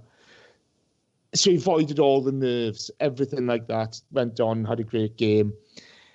He went on to speak about how Ray treated him as a young pro and how he was to him and helping him learn the game and things like that. After the game at Old Trafford, Nigel Quashie's mum was there and another family member. And it was a total surprise to Quashie, and Wilkins had gotten the club to pay for them to come up because they didn't have mobile phones back then. They didn't, it wasn't all the money that's swimming around the Premier League now. Quashie wasn't some young millionaire, but they paid for his mum and another family member to go up to actually witness their boy's debut at Old Trafford. And Quashie was just, the way he spoke about him was superb, and it said an awful lot about Ray Wilkins as a human being and a football man. Didn't he say? Didn't Ray say to him, "Here, give your mum a ring and give him a mobile phone"? He said, "My mum doesn't have a phone." Yeah. Oh, that's okay. She's at the ground. Yeah, and he said, "Oh, I've bought your mum a phone as well." So that was their first mobile. Yeah. It was just one of those things when you read it, you take away your club rivalries, and you just think, what a guy. And I saw Tyler. What's Tyler's first name? The commentator. Martin Tyler. He was on Sky Sports and they were doing the debate live, and you can see there was tears in his eyes. He was talking about it, and he said that he knew he wasn't well, and that he only had 5 minutes. And when you see him out walking with his wife, and you could see Ray was struggling to get around, and he was the first thing he'd always ask is how you were. Yeah, and so sad. You saw Eddie Nitzvicki at the ground on Sunday. Goalkeeper for Chelsea, coach to Chelsea, knowing Mark Hughes' staff. And he was in floods of tears sitting down after. I thought the I thought the tribute to Ray Wilkins at the Emirates on Sunday was world class. I thought the crowd were magnificent. I thought the players, you could see everybody into it. It's just, you could see Eddie Nitzvicky, and I've seen a lot of Eddie Nitzvicky on the Welsh team and so forth, and he's always a bubbly character. But you could see he was kind of shaken to the core.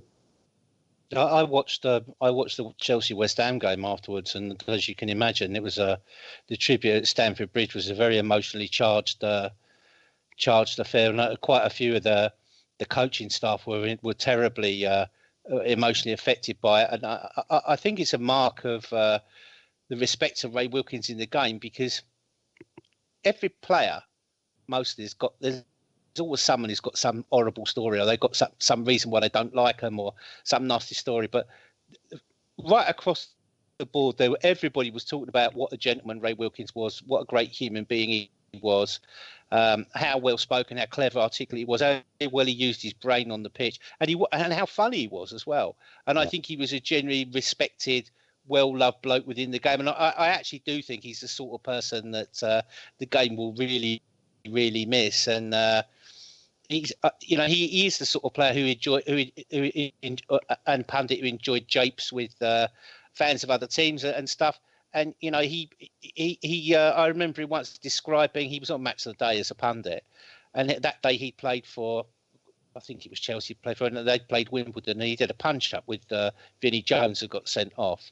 So he was sort of introduced as a pundit. He said, "Oh, Ray, you've had a tough day today." He said, "Yes, I've a bit of an unfortunate business where I had an altercation with Mr. Jones, and unfortunately the referee saw fit to give me a red card." But it's just the way he described it, with a wry smile, sat there in his Italian suit with his spread white collar and his silk tie on, that just made me snigger. Gentleman Jim, my dad always used to call him. Someone on Twitter said that we almost signed him in 1983 because Man United weren't that good. He played in the Charity Shield that season, beat Liverpool 2-0, and he had the game of his life, and so he stayed there. But yeah, they said we were all on the verge of signing him. Would surprise me. Would surprise me. So, let's not finish on a sad note tonight about Ray Wilkins passing. Are we going to talk about Roma, Barcelona again? Let's on one hand have a snigger about Barcelona not being able to rely on their usual referee get out of jail clause. Here we go. They're moaning about this goal being disallowed. Suarez was 8 yards offside. Okay, he's not interfering with play, but I'm sure the goalkeeper was worried about him. He's just stood there looking nonplussed. Messi. Oh, look, there's Messi looking very concerned. Yeah, you won't be going to fucking Kiev, son. Oh, Arsenal under 23s drew 4-4 with Villarreal after being 4-3 up. See, defending was a priority. No, that's penalties. Yeah, no, penalties. Yeah, I'm yeah. Going backwards down. It was 2-2 at full time. Yeah, so Arsenal through to the final. They're going to play Newcastle or Porto. See, when you're going through someone's timeline, don't go top to bottom because you're going chronologically in the wrong order. So that's a good thing. We're in another final. Lovely. I've got a great note for us to end on. Everyone can laugh at UEFA and FIFA. FIFA it is. FIFA at the next committee meeting in October are going to discuss the possibility of banning loans. Oh, that'll kill everything. Well done. Fucking Wonga have something to say about that. Oh. That's Chelsea's business plan fucked. Yeah. Actually, hilarious. I'm all for it then, because we always have shit loans. They go there and do fuck all. Excellent. Yes. Vote yes, people. I love the people who are running football. It makes me laugh. How many clubs would that kill? Kill all of them. You think if you're a lower league club, you got no chance. Well, let's just bear in mind one little fact here, shall we? That the next World Cup's in Russia, that several FIFA members might like to stay there and not come out because you can't be extradited from Russia to America. And I'm pretty sure the FBI, once they've dealt with their incumbent president, will be moving on to the next good generation of FIFA hideous corruption. There's Qatar after that, mate. A few fried players. Actually, ban loans only inside your own country. That way, all of our lower league teams still get loan players, but Chelsea and Man City aren't going to make a fortune anymore. Lovely, splendid business. And so, on that glad tidings of FIFA imbecility, let us draw these merry merry discussions to a close. It's been a great discussion. Say thanks to all my fellow colleagues this evening. Jason in Wales. Been a pleasure. Good hosting job, pal. Well done. Well, a bit nervy, but we're getting there, I think. Essex's most foremost amateur gynecologist somewhere in Essex, John. I'm so stealing that, Steve. It's fantastic. Splendid business. And Danny, you had to be here, but yes, you did a good job. That's just one more person who can host rather than me, and the listeners have applauded that because I'm shit at it. Well, let's say cheers, that. Steve. You've been brilliant.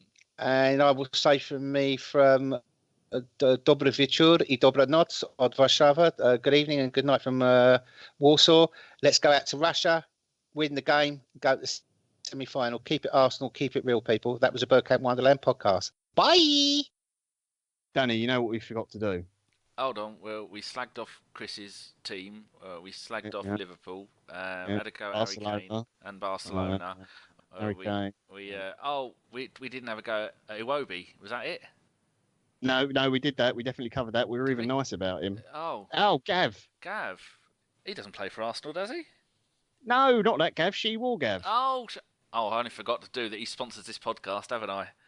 Oh, dear. Forgot to do it for the last podcast as well. Oh dear. People, what you need to do is go to www.thearsenalshirts.com. Go and have a look round. There's no special code this time because last time there was a code. And I think Gav said one person bought a shirt. Quite frankly, that's not enough. It's not just for buying shirts. It's to go and have a look round and get his traffic numbers up. And then he said if he offered us money, and we said no, Gav, put your money away. Your money's no good here, probably because it's all moody fivers. But he said at the end of the season that he'd like to chuck something in when we do the fundraising. I said, well, we might not need to do the fundraising anymore. We make $30, $40 a month from YouTube. And he went, well, I might still give it away and you can raffle it off anyway. But at this rate, you lot are getting nothing because he's not made anything from it. So have you been on there and had a look? I have had a look. I mean, part of the reason he's probably made nothing, Danny, is because you might have forgotten to do it last time. I didn't do it at the last pod, I know, and I forgot to get Jace to do it for the live radio show. So Josh is hosting the radio show this Thursday, so I might get Josh to put a little bit more pressure on him for hosting and setting up all on his own to mention it. But yeah, I had a look on there. My favourite shirt is the white one with the purple trim that Bentner used to wear. I love that shirt. Oh yes, yeah, that is good. I mean, it's still the old bruised banana is my favourite ever, but yeah, there's some lovely shirts on there. There's some classics. I might have to dig some of mine out actually. I think I've still got some hidden away. Got some random like third team kit ones from some horrible stripy numbers and all sorts. I think I've got the white one from. Was it the white one with the lettering, sort of the very faint grey lettering all over it from last season at Highbury? I can't remember. Is that on there? Can't remember that. I got one of them. Or if you don't want to go to www.thearsenalshirts.com, just go into Chris Carpenter's house and burgle him. He's got all of the shirts. So if anybody wants Chris's address, just ask him. He'll tell you where he lives, somewhere in Plymouth. There can't be that many houses down there. And obviously, don't forget to check out Gav's Twitter as well. Yes. At She-Walk. So that's all. We can go now, John. Cheers. Lovely. And here's some more shenanigans after the podcast ended. Well, that was a Bergkamp Wonderland podcast. Bye! Brilliant. That's really good. No, you cheeky fuckers. I was so tempted to say to Johnny, you've been nice to Newcastle because you've probably got a few kids up there. But I didn't. Me? Yeah. Oh, I might do. I've got no idea, mate. Newcastle fans. No, actually, no. One of my mates down here is a guy called Maddie. I mentioned him on the radio show, funny enough. He was born up in Newcastle and he moved down here when he was, I don't know, 14, 15. So he's got this weird, like, Geordie/Essex accent. It's bizarre when you hear him talk. It's really funny. But yeah, he's a proper Geordie boy. Now he had a few friends who went up there for university, so went up there and visited them and whatever, and get up to hijinks. But obviously, being next to an airport, Danny, you get lots of people flying in and out of Stansted all the time. Ooh. They might be here for a day or two, stay over before they fly. You get some lovely ladies from mainland Europe come in, and sometimes you get some northern lasses. And your tactic on there is always swipe left and swipe. Say, is it left? No, swipe right. Swipe right to everyone. Right, There is that's how you do it. Yeah, Well, I haven't completed was that the Tinder or the local STD app? Oh, this one is sponsored by the other. Oh, sorry, that's Wipe Right, isn't it? Yeah, no, Tinder's sponsored by City. Yeah, they sponsor City now, didn't they? Yeah. Oh, Simon that tweet out, didn't they? Yeah. Yeah, that's right. John had that tweet that they signed. Oh, Simon, wasn't it? Yeah. They signed up with a rough night in fucking Manchester. They've had another one now. They better sign up with Grindr in this case. They've had a right butt fucking in Liverpool. Old tweets amaze me. Man City did this tweet in the 13th of May 2009. Man City facts: only Rochdale and Bournemouth have sold more meat and potato pies during third round replays since 1896. See, that was Man City in 2009. That's an actual tweet. When they were a real club. It's weird though, isn't it? You think about it, right? If Man City didn't have any money, and like Leicester obviously got taken over, and they didn't spend bundles of money, but they got a big injection for this, like the club and everything from where they were. You basically would never have a different team win the Premier League, other than Arsenal. Leicester actually should have had the league taken away from them because they broke FFP rules the 2 seasons before, didn't they? Yeah, they spent loads and loads of money, didn't they? Yeah, I think they didn't have. Didn't they get away with it because of the Champions League and the extra revenue that was going to come from that, or something weird? There's some way they wrangled it. Some technicality, aka a fiddle. You mean? Yeah. Jace, how did you manage to, in the radio WhatsApp group, sort out the screen grab and all the details, setting up the next radio show when you were doing a podcast? How have you managed to do that? I haven't done anything. Yes, you have. 9:17. Right, lads. He's got no replies to that yet. Oh no, but he's managed to do that and do a podcast at the same time. I can't use the mouse and watch telly at the same time.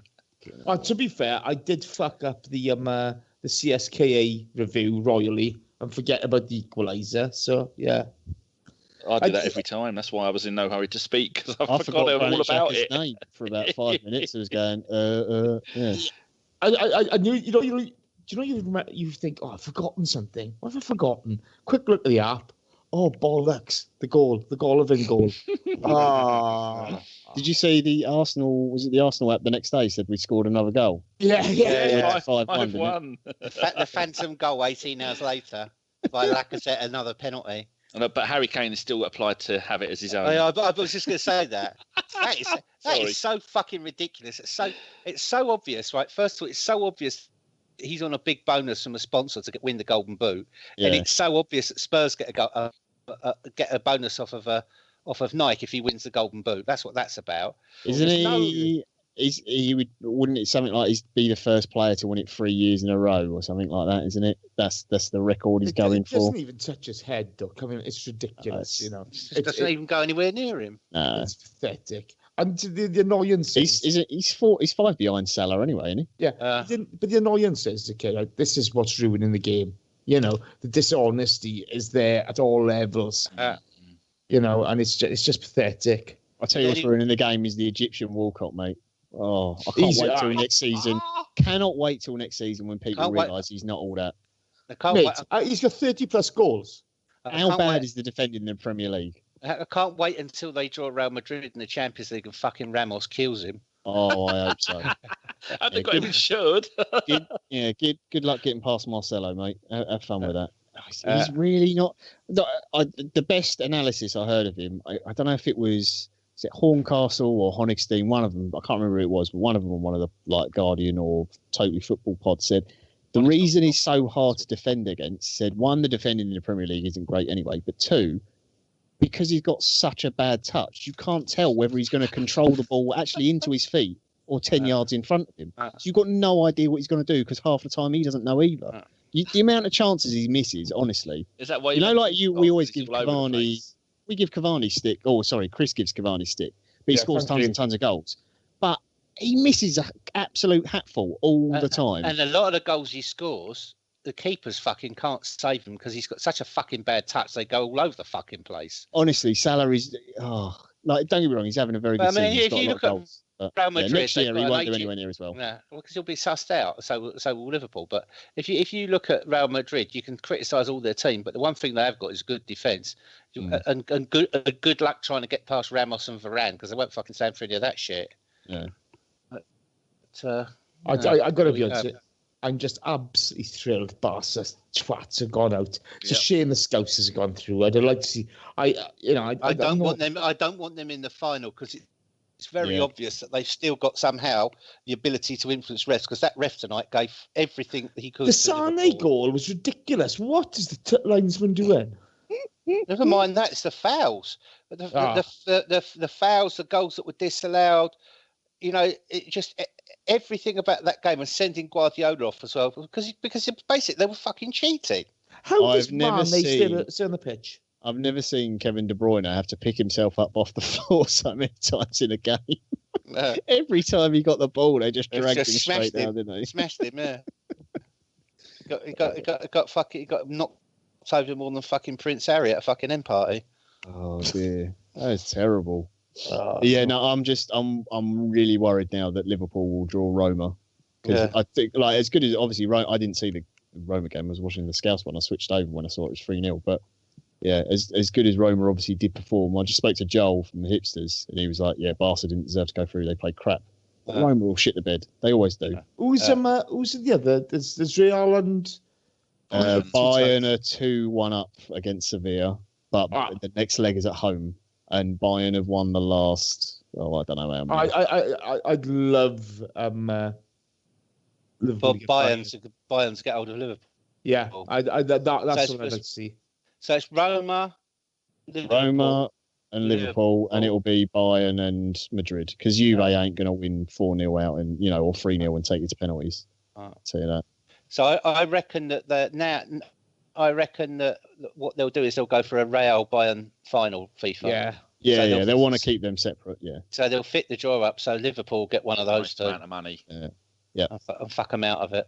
And that'll be funny as well, because Bayern got old Jupp Heynckes back, didn't they? The old guy who they got rid of who retired, announced he was retiring, and then they got Guardiola in.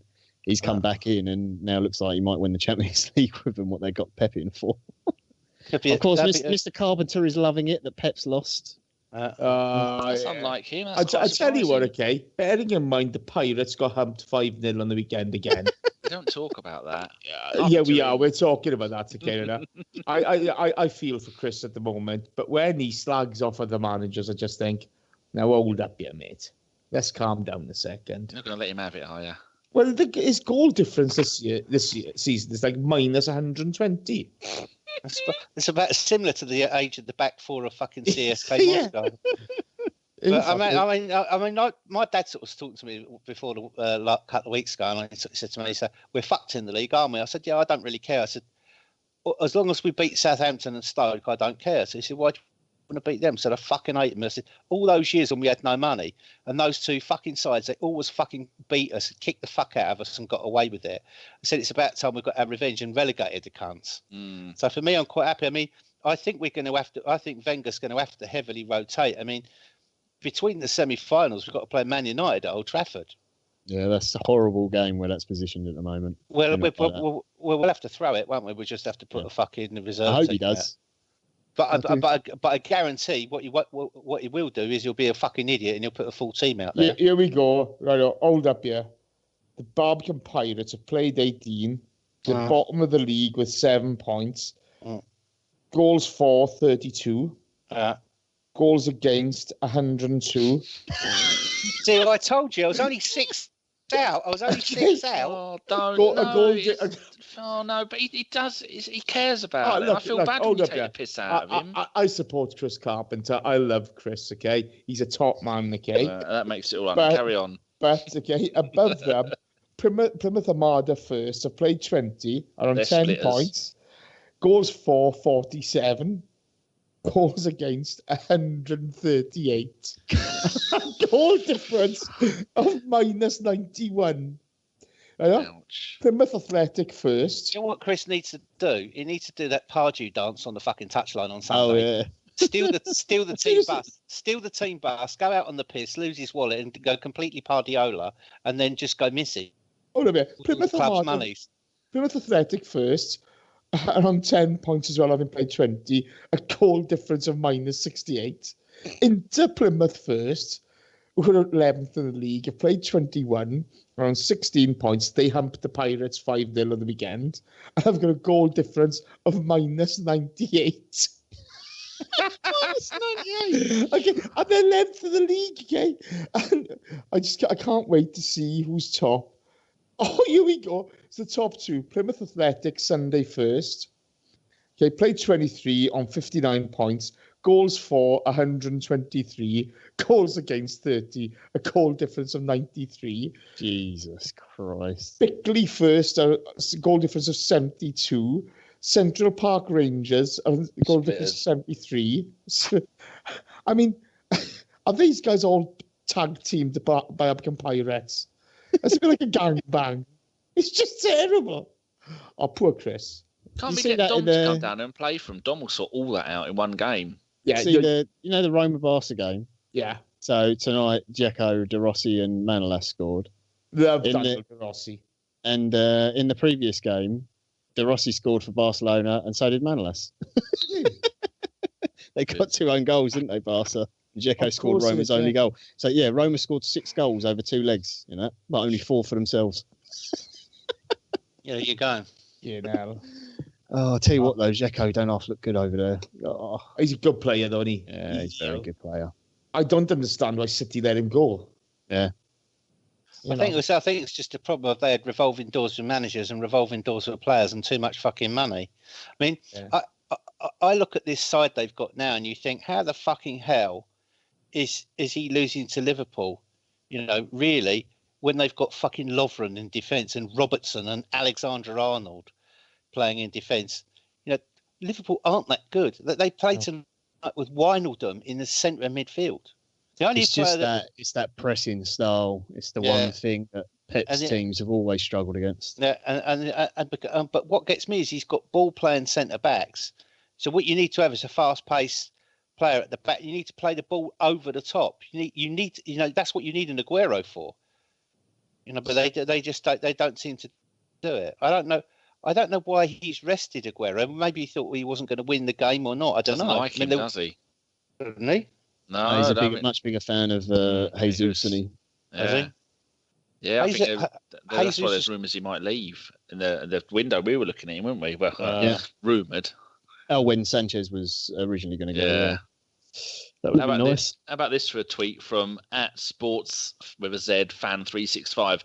Pierre-Emerick Aubameyang on a hat-trick allows Alexander Lacazette to take a penalty. Harry Kane appeals to the Premier to take a goal away from Christian Eriksen. Which camp are you in? Unsurprisingly, Lacazette is winning 234.86. What a surprise. I'd still take Aguero. I know we've got the extra. He's only 29. Is he? He's still, He's been around forever, though. 29, yeah. Aguero, yeah, but the thing is, those hamstring problems, he's a lot of money. He's easily the best striker in the league. Oh, gentlemen, this will cheer you all up. The European Union have raided Rupert Murdoch's Fox office in London. The Daily Telegraph gleefully reporting here. Let's just get into this story and find out why they've raided the cunt. It won't be for anything that he'll like. Don't say anything too litigious. This is going in the extras. Yeah, it's understood that competition watchdogs gained access to the company's offices in Hammersmith earlier today to seize documents and computer records and servers. The precise nature of the confidential investigation is believed to be in an early stage. Hope the cunt dies. Yeah, I agree with that. He's a fucking parasite. His wife, though, she loves him lots. She's not with him for the money. I tell you, one of the tweets of the year, there was a party at some Russian oligarch's mansion somewhere, and at this party was like Farage, Aaron Banks, all the Leave wankers, Rees-Mogg, and all. They were all sat at a table. And this was when Farage had his Union Jack shoes on, and he had his picture taken with Murdoch. And Lily Allen was paid to play at this dinner, at this barbecue. Yeah. So she's played the gig there, and afterwards, she's like gone and got herself some lunch, and she's noticed that Murdoch's heading off with Jerry, his missus, towards the Kazi. So she snapped a picture of them behind and tweeted it with "nappy change due." I just thought, who's that Canadian female comedian? She's brilliant. I can't remember her name. Catherine Ryan. She was on Rehearse de la Peur, as the cool kids are calling it, with Richard Herring. And one of the questions was, if you had to shag a politician, who would you shag? And she said, I'd shag Rees-Mogg, and then I'd have bought his baby. well, she is fantastic. So the way she said it is vicious. Magnificent, though. Okay, I mean, Rees-Mogg is a bit of a fucking abortion, isn't he? Well, he's got shares in the company, so hasn't he? I very sinister cunt. He's got 58 million quid worth of shares. Oh. No, in a Russian bank called Sberbank, which is under sanction for its role in funneling dirty money to from Russia to Ukraine, and he owns 58 million pounds worth of shares in it. This is the bank which was used to send money to UKIP from Russia, and the bank which was used to send money to Trump's campaign. Wonder why he owns shares in that. To be fair, okay, any of these Bible bashing cunts, okay, who just talk about sort of, the Bible says you shouldn't be gay and stuff like that. They never talk about, be good to your neighbour and all this stuff. I always think they're dodgy fucks. Do you know, someone said Joe Rogan said on his podcast, in the Bible, it says you shouldn't lay with man once, but it says you shouldn't get divorced. And it also says you shouldn't mix your type of clothing more. He did say the numbers, but I can't remember what it was. That's clever. But you know, you look at that. Oh, they pick and choose whatever they want. Yeah, fucking wank stain. There's a whole thing missing of it, isn't there? A whole chat. Oh no, this won't get any extras. But there's a whole chapter missing in the King James version. They cut it out. Yeah, but don't leave this in. No, Paul Key got it the other night. Did he? Yeah, leave it all in, mate. But this is the thing, okay? You know, it's that kind of thing where. You know, I don't care. You can have faith; it doesn't bother me. You know, you can believe in what you want to believe in, but when you just pick and choose the bits that you want to believe in, then you're a cunt. Okay, it's like all these. Sorry, did you see that Brexit thing? From Leave EU. You know, London this stand and all this bits. You know, all this shit. Okay, if you're just there to fuel hatred towards whether people are gay, straight. I don't care, you know. I don't give a monkey's what colour you are. I don't give a monkey's what religion you are.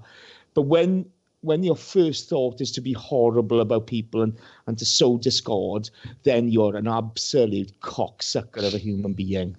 Some of them are. The only thing I can't stand is incest and Morris dancing, to be honest. Other than that, you do what you like. It's a bit harsh on Almunia. Yeah, you leave Manuel alone. You've covered every end of the spectrum there, Johnny boy. Yeah. Did you?